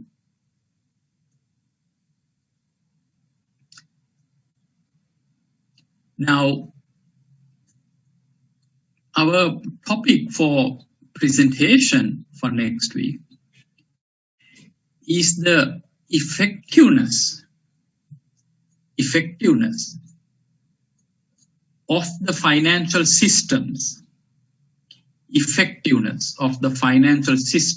predominantly the banks, in tracing placement. How effective the banks are in tracing placement is our topic for next week. කොච්චර දක්ෂද අපි මේ placement එක trace කරන්න, whether it's by way of cash or whatever it is, right? Yeah. Hello, sir. Yes. So is it, sir, should we reflect only on banks, or can we talk about other financial companies as well? Anything. Okay. Right. Now I will show you. Yes. So just a point of clarification. Now, when these individuals come, like the money launderers come with these checks from different places and keeps depositing it into their accounts, isn't that itself a red flag for these banks, sir, in terms of a possibility of that being a money laundering activity? Very good point. Very good point. I'll come to that. Those are called suspicious transactions. I'll come to that. Well, tell me your name. My name is Aman, sir. Aman. I will come back to Aman's question at the right time, but that's a very valid question, right? Thank you. Thank you. Excellent question. Right. Now I'm going to show you. I do not know whether you knew such a unit exists in Sri Lanka. I'm sure if you are a banker, possibly you might know. There's a unit called Financial Intelligence Unit in Sri Lanka.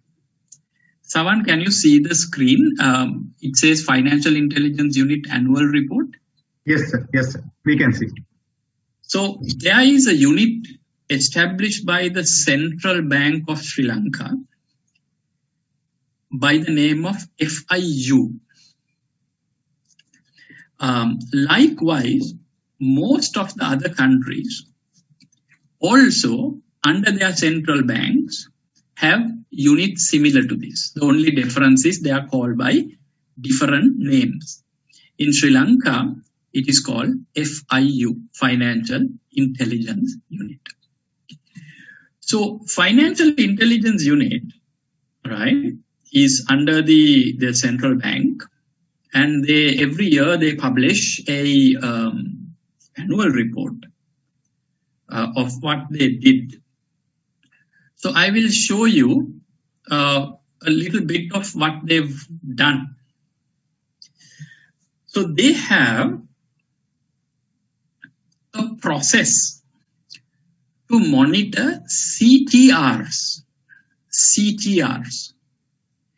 CTR means cash transaction reports. The Financial Intelligence Unit under Central Bank monitors every transaction happening in Sri Lanka, which is over $1 million, million Sri Lankan rupees. Tomorrow, for whatever its reason, if you go to a bank and deposit over $1 million rupees into your own account, it gets recorded at FIU as a CTR. The banks should have IT systems to automatically report this to the central bank. If not, the bank's license will be cancelled. Right? It's not the manager's call. It's not the IT head's call. Automatic. Tomorrow, if Ravi Edrisinghe goes to Sampath Bank and deposit 1,005,000 rupees, Ravi Edrisinghe's name will immediately be reported to the FIU of Central Bank. In the year 2019, there have been 4.8 million transactions of cash being deposited to banks over $1 million. Unfortunately, even though the reports are being sent, only 1% of these reports are investigated. Only 1% of these reports are investigated due to lack of staff and lack of resources. Similarly, any electronic fund transfer of over $1 million will also be recorded at this unit.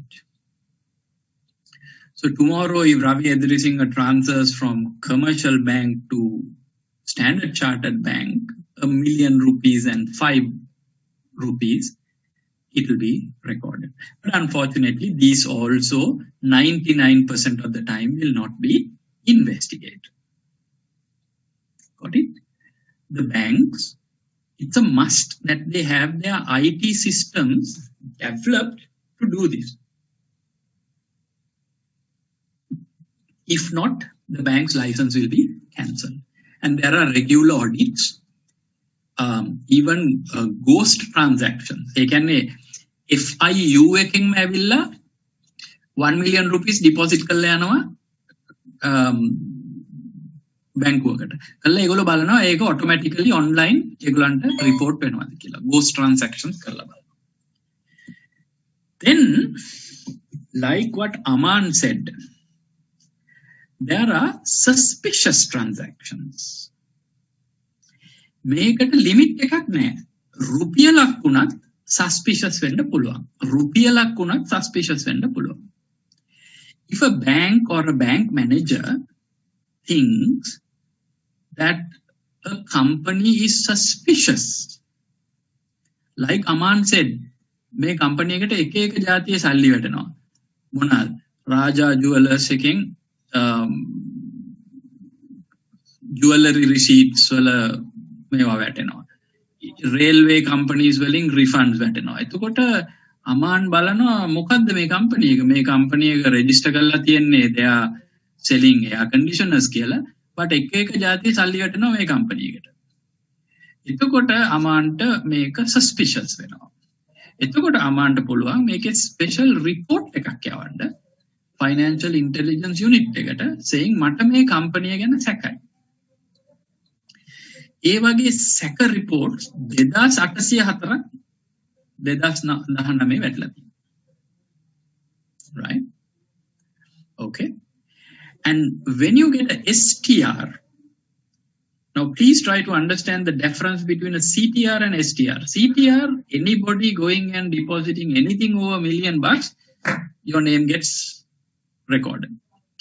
STR means a bank manager, right? For that matter, any manager, right, of any financial company, right, can file an STR to the financial intelligence unit. Generally, a good 50% of the STRs are being investigated. STR is suspicious. Right? Okay. Now, you might think that the CTRs are only being recorded by the banks. No. Vehicle sales, jewelry companies, right? Casinos. Anybody who is bringing in cash more than $1 million, it needs to be reported to the central bank. Right? අපි හිතමු මම ගියා කියලා Indra Traders එකට vehicle එකක් ගන්න and I bought let's say a Prado for $25 million and I dropped a bag of cash on top of Indra Traders counter and say, look, I don't want to pay you through cash. Pay you through check. I want to pay by cash. Indra Traders should report my name as a CTR. As a CTR, not a STR. Indra Traders wouldn't suspect me, but as a CTR to the central bank. එතකොට central bank එකේ report වෙනවා රවි Edirisinghe Indra Traders එකට ඇවිල්ලා Prado එකක් ගත්තා for 25 million cash. ඒක investigate කරන එක central bank එකේ වැඩක්. So likewise the vehicle sellers, jewelry companies, casinos, anybody who accepts more than $1 million cash will have to file a CTR. Right? I'm sure you are you are hearing this for the first time, most of you all, if you are not in the bank system, and you will see that Sri Lanka has quite a good system. Unfortunately, how effective these systems are, people practicing it, right? Are people practicing it? So this is our topic for the presenters: the effectiveness of the prevention of the placement techniques. Systems are there. First of all, study the systems, and then try to understand, are they being practiced? How good we are compared to other countries? Okay, so this is our FIU. We have a director, right, for FIU. And you will now see the shock of your lifetime. This is our staff. So the entire transactions are only being assessed by මේ staff එක තමයි ඉන්නේ. ඉතින් මේක තමයි දුකට පත් වෙන කාරණය, right? Very, very limited staff, right? So what do? They have a vision and a mission like you all, right? But how to prevent this, you can download this. So these are the STRs, suspicious transaction reports. The famous suspicious transactions raised by a manager for a pet grooming company, where a manager went to see a pet grooming company. This is a example in London, where dogs and cats were taken to groom, like haircuts and shampooing and nail clippings and all that. So the manager went and visited this company, and then they found there were 10 stations for grooming. අපි අර කොණ්ඩේ කපනකොට තියෙන පුටු වගේ ඒ pets ලව තියලා උන්ගේ එක එක ඒවා කපන්න stations 10ක් තියෙනවා, cutting stations. So manager, he's graduate from London School of Economics, so very clever brain. So මෙයාකා ගිහලා අහනවා මේ බල්ලෙක්ගේ කොණ්ඩේ කපන්න කොච්චර ගන්නවද කියලා. So this staff says බල්ලෙක්ගේ කොණ්ඩේ කපන්න පවුම් 20යි. ඊට පස්සේ මූ අහනවා බල්ලෙක්ගේ කොණ්ඩේ කපන්න කොච්චර වෙලාව ගන්නවද? ඉතින් staff කියනවා බල්ලෙක්ගේ කොණ්ඩේ කපන්න පැයක් ගන්නවා කියලා. So now his brain is working. 20 pounds a haircut for a dog into 1 hour. එතකොට එක station එකක from one station, how many dogs can you cut for a day? This move අහනවා ඔයගොල්ලෝ කොච්චර වෙලා මේක අරලා තියෙනවද? So they say we are open 8 hours. එතකොට මම බලනවා එක station එකක බල්ලෝ 8 දෙනායිනේ කපන්න පුළුවන්. Why one dog takes 1 hour to cut? So one station 8 dogs a day into 20 pounds is 160 pounds now. ඒ වගේ stations 10යි තියෙන්නේ. So the maximum income for this company by cutting hair of dogs is 1,600 pounds. So he came back and checked the records, and the inflow of this company is like millions, right? So the dog hair cutting is just the front end, and they have been using this little front end to put all their monies in. So he filed a suspicious transaction report. He says, this company is suspicious. And that opened up one of the largest drug racketing companies in England. And the manager was knighted by the Queen. So he became Sir somebody. So that's the height of suspicious transaction reporting. So we have suspicious transactions being reported. It's a nice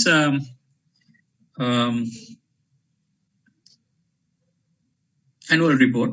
I want you to read about it. And make කියලා තියෙනවා suspicious transaction reports වලට මොනවාද ඒගොල්ලෝ කරන්නේ සහ ඒගොල්ලෝගේ ලංකාවේ තියෙන අනික් ඒජන්සිස් එක්ක ඒගොල්ලෝ කොහොමද වැඩ කරන්නේ. Department of Motor Traffic මේක බලන්න මේක බලන්න. Condominium Management Authority apartments ගත්තොත් cash දීලා ඔන්න වැඩේ වාට් වෙනවා. Condominium Management Authority මේක කොහොමද? National Gem and Jewellery Authority ඒ වගේ මේ Department of Motor Traffic. So හොඳ වැඩ ටිකක් කරනවා. So they have MOUs with other countries. ඒ කියන්නේ ඒ countries වල මොනාරි suspicious නම් තියනවා නම් අපේ නම් ඒගොල්ලන්ගේ නම් එක්ක they are exchanging. So they are exchanging information with all these countries. Not bad, no? Right? Then what else?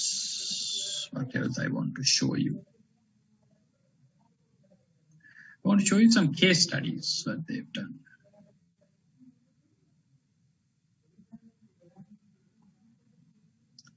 Capacity building, where are the case studies? Excuse me, sir. Yes. So assume that if I get 10 million and I will deposit in 10 banks, each 1 million, and is there a mechanism to track those transactions, sir? At the moment, no. So you will get away. At the moment, no. You will get away.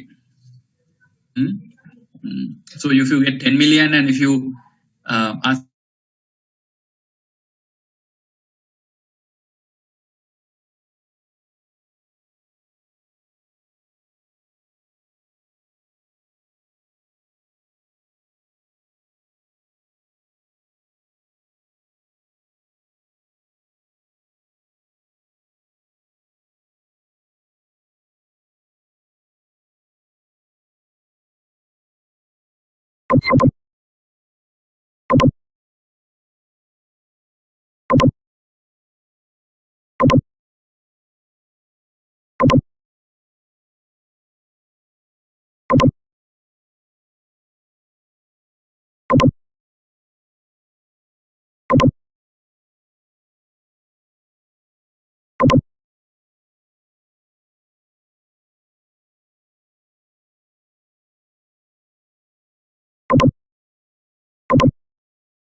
right.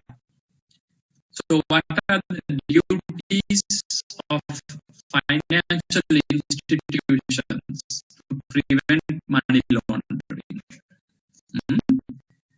Now, who brings these duties? The Financial Transaction Reporting Act brings the duties. So it's by law, you can't break it. Must have clear identity of the account holder, no anonymous accounts. Institutions must not proceed with transactions if satisfactory evidence is not submitted. Can you remember my example of me trying to put 5 million into a bank after my car sale, and the bank manager asking me of certain details related to my car sale? So bank should not accept any cash if satisfactory evidence is not submitted, right? And if satisfactory evidence is not submitted, you can file a suspicious transaction report. It need not be even 1 million.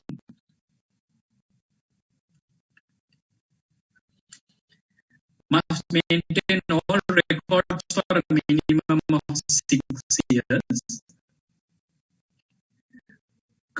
conduct ongoing due diligence studies of your customers. This is again what Aman asked. You can't start AC servicing company and then you can't have millions of dollars or rupees coming in from different sources. Then you should be suspicious about it. This is Aman's question. Conduct ongoing scrutiny of any transaction. Right. Cash transactions of 1 million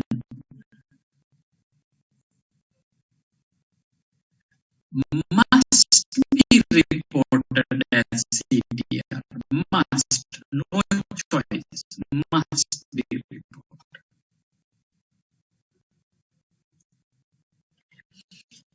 If you are suspicious,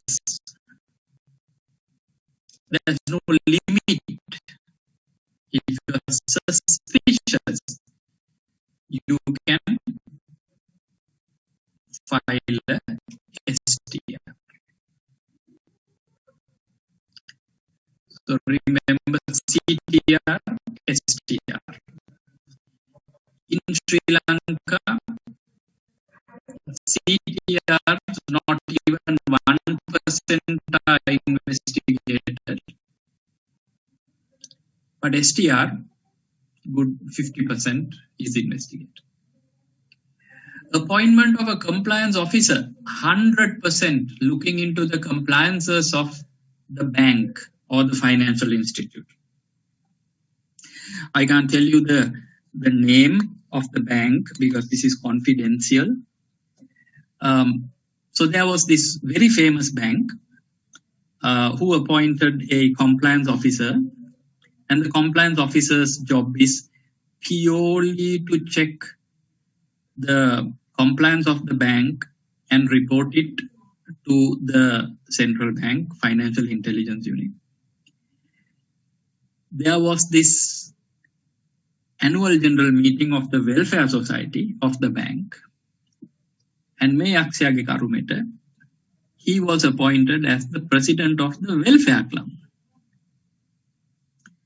Now he has two tasks. He's the president of the welfare club and he's the compliance officer. In the next audit of the financial intelligence unit, the audit officers found this and they threatened to the bank to cancel the bank's license. They said even a welfare society president's job, the compliance officer can't take it. His attention should be 100% into compliance. So appoint a compliance officer and free him or her from any other responsibility. Training, screening, auditing, da. Got it?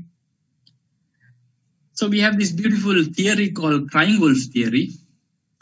When you have so many reports coming in, you might not know which is genuine and which is not genuine. If you can remember this shepherd boy who cried wolf just to make a joke out of it, and finally when the real wolf came, nobody took notice of it. So sometimes the problem of such a lot of reporting is you might not know which one is genuine and which one is not. So interesting, crying wolf theory. Questions, guys?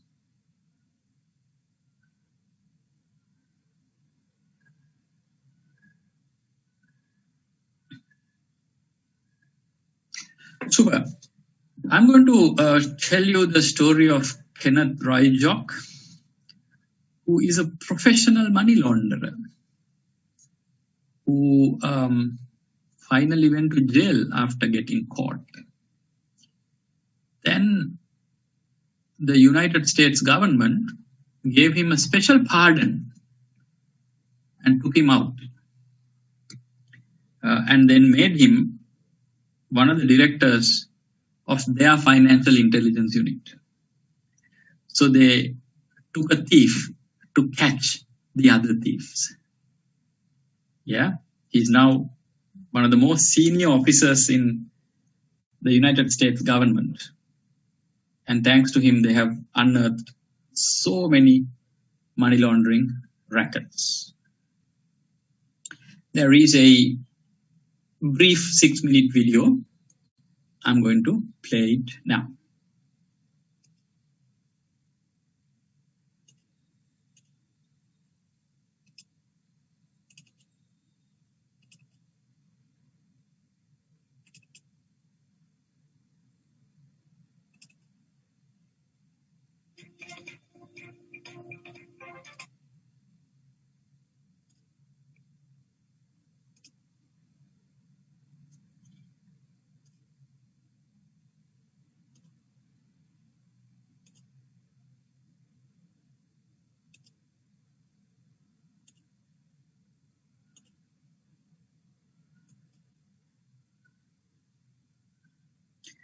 Savan, can you see the screen? People power? Yes, sir. Yes, sir. Yeah. We can see. Okay.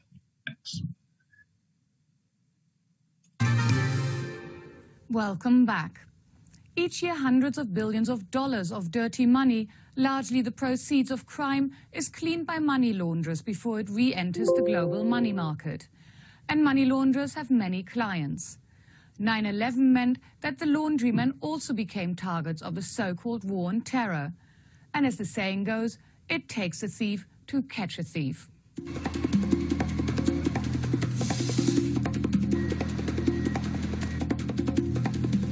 Money launderers look just like the bankers who are trying to identify them. And that's the frightening thing. There is no legitimate business that's safe for money launderers because they'll find a way to pervert the system so that they can adapt it to move dirty cash. Kenneth Rijok, Vietnam War veteran, successful lawyer, family man. I am a veteran of over 100 successful domestic and international bulk cash smuggling operations. The U.S. attorney prosecuting only one of my client organizations stated that they earned in excess of $200 million.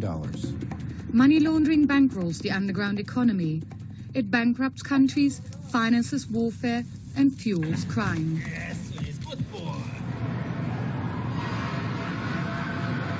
9/11 changed the way the world looked at money laundering. Heightening fears illicit funds were being used to finance operations such as the attacks on the Twin Towers. How has the war on terror changed the U.S. law enforcement agency's stance towards money laundering? Well, it's much more driven and serious now because they now have many more legislative tools that before were not available. My name is Kenneth Rijok. I am the financial crime consultant for WorldCheck. Now, instead of money laundering, Kenneth Rijok makes a career out of taking those who do to the cleaners. Because the people who are your adversaries are so inventive, they are so enterprising, that they will go to any length to beat you. What did I do? He works for a company called WorldCheck, traveling the globe, advising law enforcement agencies and bankers. I am the only person in North America who has been a bank lawyer, a career money launderer, and a compliance officer all in the same lifetime. Well, nobody wakes up one day and says, hey, today I'm not going to be a professional, I'm going to be a career criminal. It happened totally by accident. I was in the process of getting a divorce, and I needed a place to stay, so I moved in with two young ladies who I had met in a club. And I found a guy there who was just like me, the same age, also went to Vietnam. He was a middleman between Colombians moving cocaine into North America and Cubans and Americans who were then distributing it in the U.S. and Canada. And he became my new best friend. But soon on, I realized what was happening. People were coming to visit him on the buying side with huge amounts of cash, and on the selling side with cocaine, which was then worth $55,000 a kilo. So I'm sitting here in this guy's house in the middle of his drug trafficking situation, and by osmosis or by exposure over the course of a number of months, I learn how the operations are conducted. And learned how to use it. As a lawyer, Rejok had all the skills he needed to become a successful money launderer. People started to ask for favors. First it was little things like register a boat, help me buy a plane, buy a house, let's sell my business, help me, I have a drunk driving case. But then one day somebody came to me and said, I have $6 million and I need to launder it. That's where it all started. I formed a number of companies, and then I loaded up all the clients in a Learjet and flew them down to the Caribbean and began a pipeline of trips. It's called bulk cash smuggling. And what it means is you're using a very primitive method of getting money into the worldwide banking system. What does it mean to wash, dry, and fold money? Money laundering is composed of 3 separate and distinct phases. The first phase is called placement. Placement is where you get dirty cash into the global banking system. In this case, we're smuggling cash, drug profits out of the United States into a tax haven country where they don't ask questions. The second phase is called layering. By layering, we mean then we would move it to another tax haven country, say to Panama, and then let's move it to another country in another part of the world, for example, Taiwan, and then we'll, by then, the money will have lost most of its criminal taint. So let's then finally move the money to a country in Western Europe, say France, set up a bogus financial company, and then lend the money to ourselves in a place like the United Kingdom to buy the Hilton Hotel somewhere. That's why money laundering is so difficult, because if you can't get the money in the very beginning, you're never going to find out where it came from. How did you get caught? I never got caught. I was never apprehended in the act of committing money laundering crimes. I was frankly given up by people who I had protected for a decade. You then started collaborating with the law enforcement agencies. How did that come about? After I was in prison about 6 months, somebody in law enforcement who thought I was worth saving reached out to me and basically said, you know, you started out in the Army, you were a good lawyer, you know, you're salvageable, you should come back over to our side. And I participated in the first ever American-Swiss money laundering case. They wanted me to show them how do all these little money laundering tactics evolve, and how does one practice money laundering. You now also try and predict opportunities that money launderers are going to exploit. What are you looking out for? The average person who reads the newspapers every day, whether it's the Financial Times or the Wall Street Journal, they're in the front of the paper and they're reading the business news that they need to survive in their job. They're also reading the political news and the national and international news. Well, while they're in the front of the paper, I'm in the back of the paper. I'm looking for some little obscure note that says some country in Eastern Europe is going to move to the euro in 3 years. Well, and I cut that out. Now, why is that important to me? Because I know at the moment I'm seeing that, a number of money launderers are also looking at it, because they know that on the day of conversion, when all the grandmothers in that country take money out of the mattress and convert it, the government doesn't have the staff to ask for source of funds on 30 million people. So they'll move a lot of dirty cash into that country and buy businesses knowing that they can turn it into clean euros in 3 years. There's an old maxim, the best time to rob a bank is in the middle of a war. Well, that's how money launderers operate.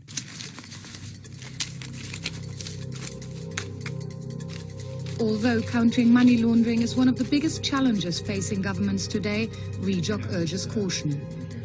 Some law enforcement agencies use the terror card to investigate criminal activity.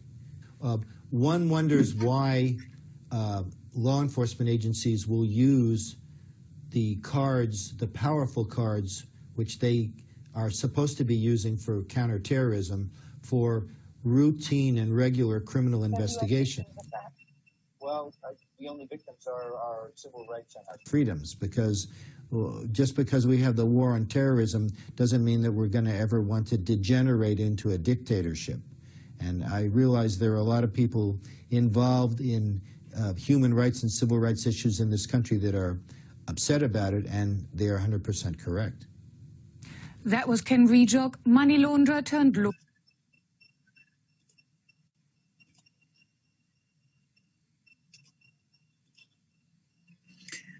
Right. Such a interesting topic this is, right?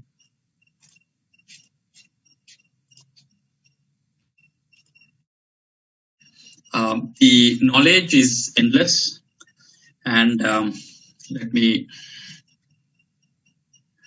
just take you through of anything else which is of importance. Yes. So like, Savan, can you hear me? Yes, sir. We can hear you. So like the Financial Intelligence Unit in Sri Lanka, there is a unit called FATF. So FATF is like the mother of all these intelligence units.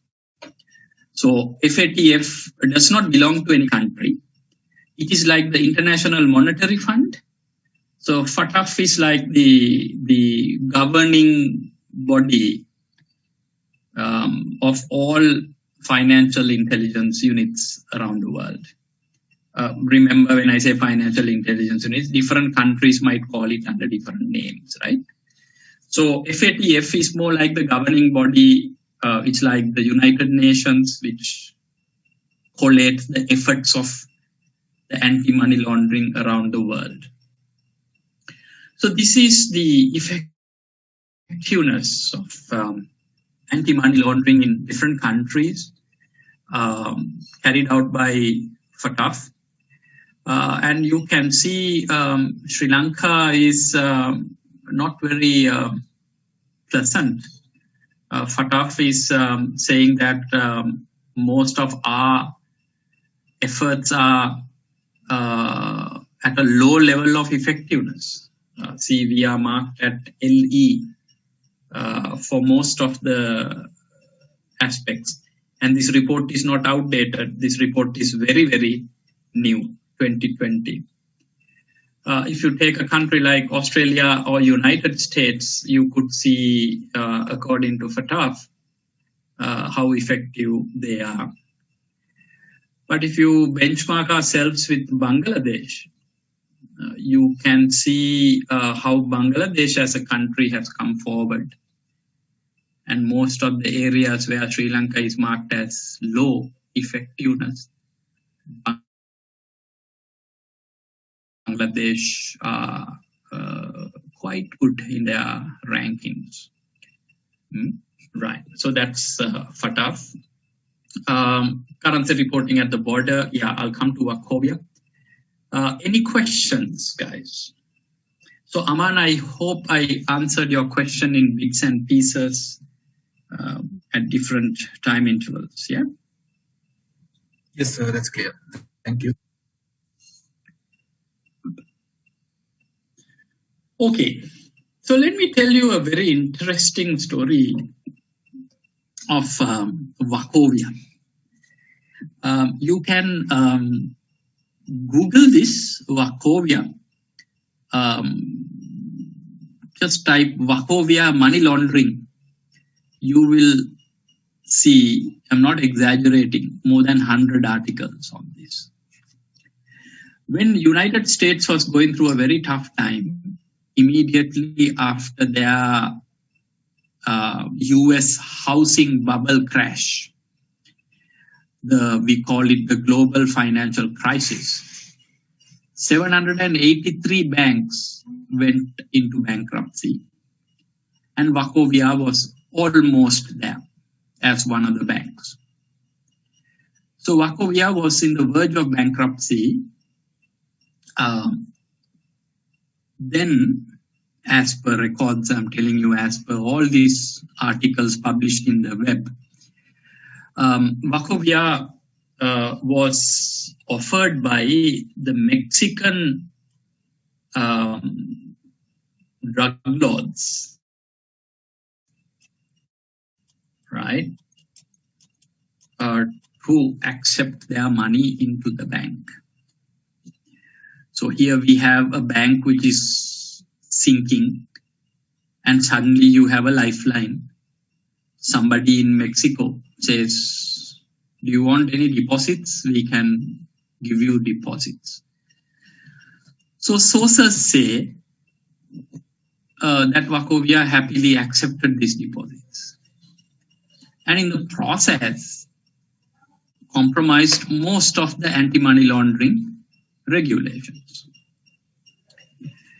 And the sources say Wachovia accepted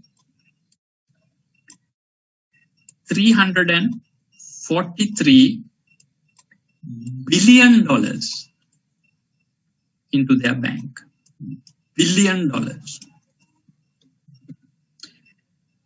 Sri Lanka's gross domestic product is 85 billion and our total debt problem is some 50 billion. Wachovia accepted $343 billion into their bank by compromising some other money laundering standards. And their compliance officer, can you remember the compliance officer in Sri Lanka who accepted welfare society president and then the central bank was grumbling about it? Here their compliance officer was sent on compulsory leave during this period. It is very difficult to believe such a regulated country like the United States, where the laws are very strict and no hanky-panky and people are very scared of the law, that this happened. So there was this guy called Elliot Spitzer, who was a very high-ranking government official. He was like, I can't give you a Sri Lankan example to understand his role, but he was very high-ranking government officer. I think for a short period, he was the governor of Colorado also, if I'm not mistaken. Right? Very, very respected officer. So he started shouting. He said, look, Wachovia, this is unfair. There has to be a commission to look into. So finally, predominantly due to Elliot Spitzer's pressure, the US government launched an investigation into the Wachovia money acceptance. And then they formed a penalty to Wachovia of some $150 million for doing this. So you can see what is accepted versus the penalty. A very unlikely kind of a US example. The US is generally considered as a very, very strong country as far as rules, regulations and laws are concerned. So they were given a $150 million penalty and another $50 million extra penalty later on. So $200 million, the penalty was paid, case was closed. I want you to read about it. Right? Moment you type Google Wachovia money laundering, you will find all this. But the funny thing is, Elliot Spitzer had his personal account at Wachovia. He had his personal account at Wachovia. Now, this is a bank who laundered $343 billion. Elliot Spitzer had his personal account at Wachovia, and like our Sri Lankan laws, where you can't do a transaction more than $1 million, in the US, the limit is $10,000. So you can't do a transaction anything more than $10,000, you will be reported. So Elliot Spitzer did 2 transactions of 5,000 each in 2 consecutive days. He did 5,000 in 2 consecutive days. And the bank system picked it. That he did transactions for 5,000 in consecutive days. And what did the bank do? Can you guess? Right? What did the bank do? Can you guess? The bank filed a suspicious transaction report, STR, saying these 5,000 are suspicious. Right? Bank has the right to do STR to any transaction. So he said, I am suspicious. And came an investigation. And to this man's bad luck, he transferred this money to Ashley Drupe, which is one of the very high charging prostitutes in the United States. Right? So you can again Google and type Elliot Spitzer and Ashley Drupe, you will find the whole story. So Ashley Drupe charged $10,000 from Elliot Spitzer for her services. Not bad, no? $2 million. So to this man's bad luck, Wachovia reported this as a STR, and then whole racket came out of him associating a prostitute, and finally he had to resign from his office. So a bank which accepted $343 billion finally reported a suspicious transaction of $5,000. So some funny example for you to research. And I know very well your next immediate Google search would not be Wachovia, would not be the anti-money laundering, would not be anything. Your immediate next, the voice, your immediate next Google search will be on Ashley Drupe. That I know. Right. Okay. So that's like a very funny but very informative example on money laundering. I want you to read about it. This is very interesting. Do we have questions?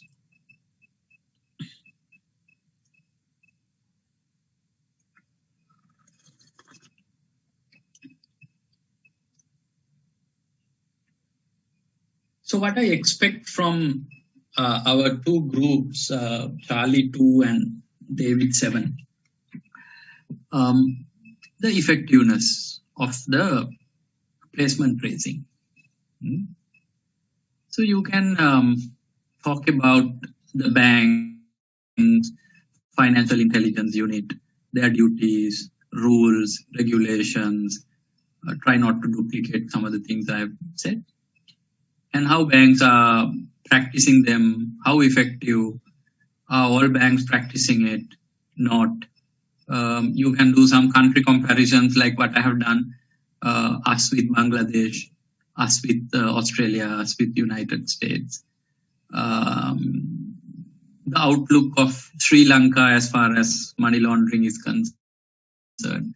Are we considered a high-risk country, low-risk country, what are the duties of the banks, people like us in preventing this? More importantly, what are the points of view, your point of view? As far as theory is concerned, you can bring in research, articles. There's nothing called theory as such other than the crying wolf theory and a few others. But you can bring in a lot of facts, like the research, maybe FATF research, maybe finer points of the Sri Lankan Act. I just listed down very basic functions. Maybe you can go into detail. So theory කියලා මේ theory ම ගෙන්න ඕනේ නැහැ. Facts ගෙන්න පුළුවන් නම් research, numbers ඒව කමක්. Then if you can, as practical example, if you can bring to light one of the cases of money laundering, that's your practical example. Could be Sri Lanka, could be outside. If you can't find a good example from Sri Lanka, bring a example outside, like what I have brought in this Wachovia with a bit of a lighter way. So bring it, you can't now quote Wachovia, but bring a interesting practical example of a money laundering case, and then your points of view, how to prevent this, where is Sri Lanka, how can we improve, kind of stuff. So that's like the framework of the presenters next week. If there are no other questions, I can close the session. Sir? Yes. With the recent finance bill amendments, they have been given concession to bring undisclosed taxable supplies to the finance system. Is there an impact to the money laundering mechanism with that initiative? There is. Obviously, there is. Sometimes, time to time, when you have certain difficult times in the economy, sometimes governments have relaxed the processes. So basically, they tell the banks to slightly look the other way and allow the money to come in. Because there are no choosers, no. So there may be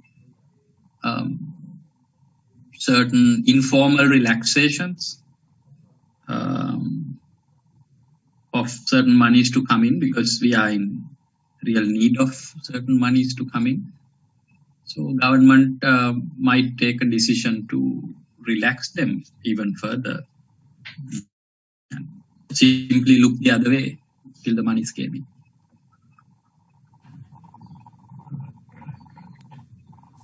Excuse me, sir. Yes. Yeah, so in that video that you showed, sir, that gentleman was talking about how the placement is done in countries that has relaxed like the taxes, like countries that are called tax havens. So I just want to know, so like, aren't there any international like regulations that kind of stop, like, or monitor these kind of countries and try to stop these things from happening? And why isn't there any such? Yes, these countries like the Panamas and, so there are a lot of international regulations and restrictions. Now, even if you go to a country like Panama, what I know for sure is that Panama has like two banking systems. They have like certain banks which are adhering to the international policies. And there are certain banks which are not. Right? So in Panama also, if you are to do like a clean transaction, open an LC or something, the other banks in the world will only deal with the banks who are adhering to those practices. And there's another set of notorious banks who are not adhering to them. But the outside world will not have a lot of respect for them. And if there is a transaction from one of those notorious banks into a Citibank in United States, then it'll raise a red flag. So tax haven, when you declare, there are positives and negatives. Moment you declare tax haven, all money launderers will come there. But the problem is your recognition as a country will come down. Now imagine Sri Lanka has a bank called Ravi Bank, which is like Ravi Bank is willing to do anything and everything, right? But then Sri Lanka is trying to say, look, Ravi Bank is a bit of a notorious bank. We can't regulate him. But all clean transactions will happen through People's Bank. Right? But outside world will still look at People's Bank from a bit of a, gray angle, because they know that Ravi Bank is also operating in the same economy. So even the People's Bank reputation will come down because of the notorious Ravi Bank. So likewise in Panama also there are two types of banks. There are like good regulated banks who are adhering to all the policies and the regulation. Plus there are a set of notorious banks. Did I answer your question? Yes, sir. Thank you.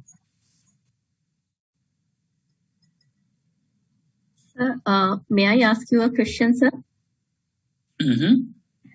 Sir, if we have a foreign investor who is involved in money laundering, but he has arranged the investment through clean transactions, like after washing and laundering money, through legal pathway and come and invest in a country like ours.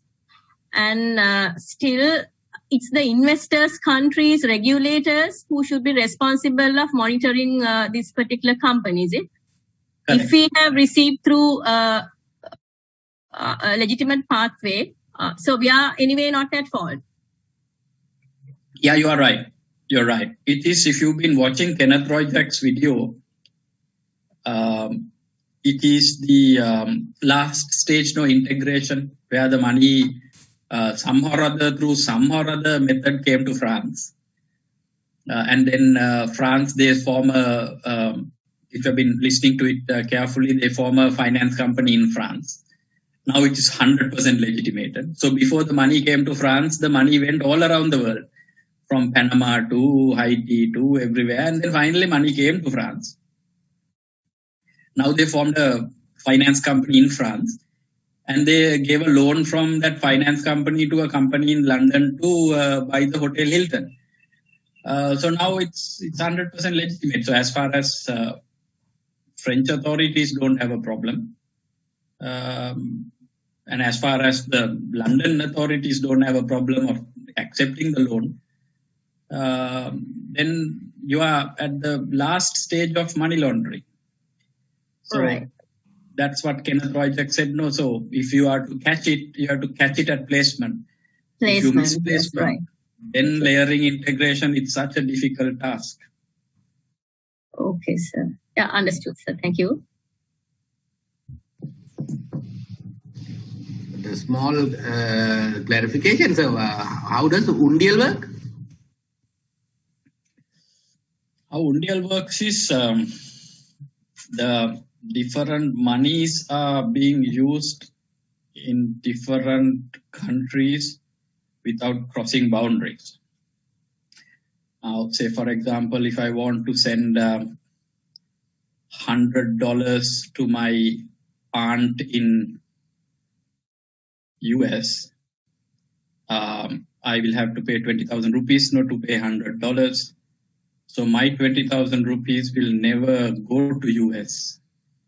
Instead, my 20,000 rupees will be held in Sri Lanka. And at the same time, if somebody from Sri Lanka, from US wants to send $100 to somebody in Sri Lanka, so what they will do is instead they will give my 20,000 rupees to that person. And then US, somebody who is willing to send that $100 to Sri Lanka will be in turn given to my aunt. So monies will never cross the boundaries. They will manage it then and there. So in order to do that, you need to have a lot of active network between the countries.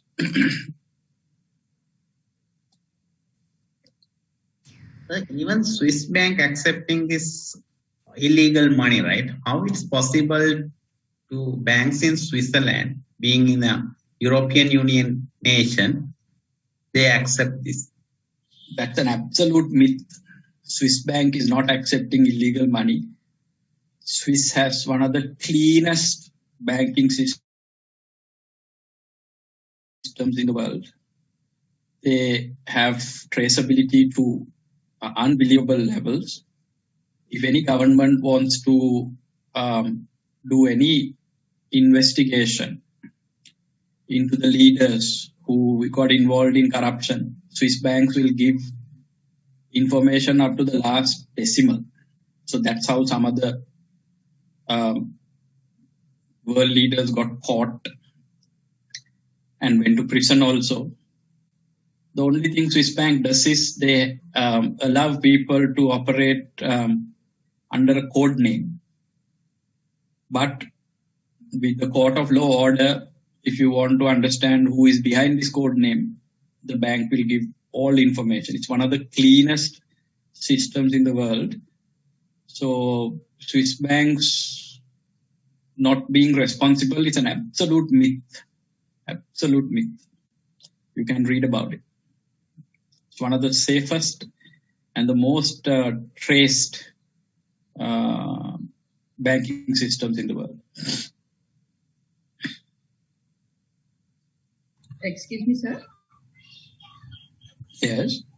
Sir, this habit that we have in Sri Lanka, this Sipudano, things like that, can they use this as a mechanism to launder money?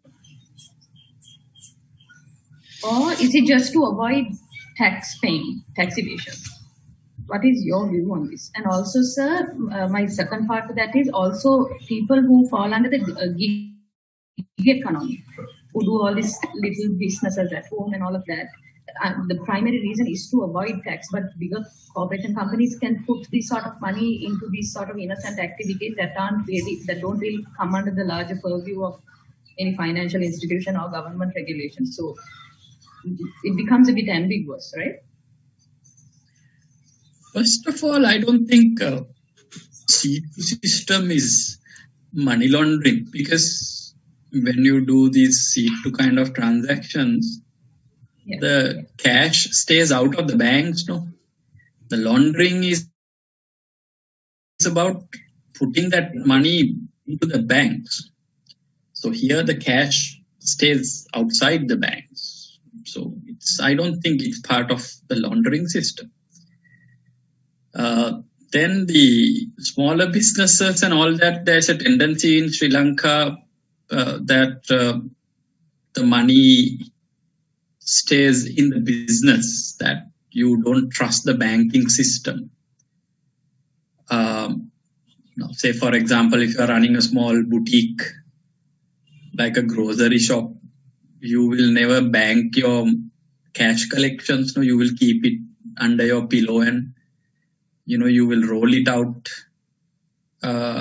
So a lot of small to medium scale businesses don't believe in banks. So therefore, there's no reason for them to place. So therefore, we don't know whether that economy is black or not, because they never test their money by trying to place it into a bank. So they remain black, possibly forever. Okay, so thank you.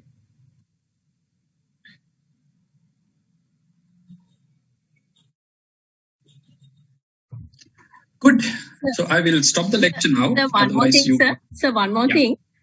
So this Undia system is, as far as I know, very actively taking place in this Kotua area, this stock trade. So I think it's a big, it brings major losses to the government income revenue. So what do you think of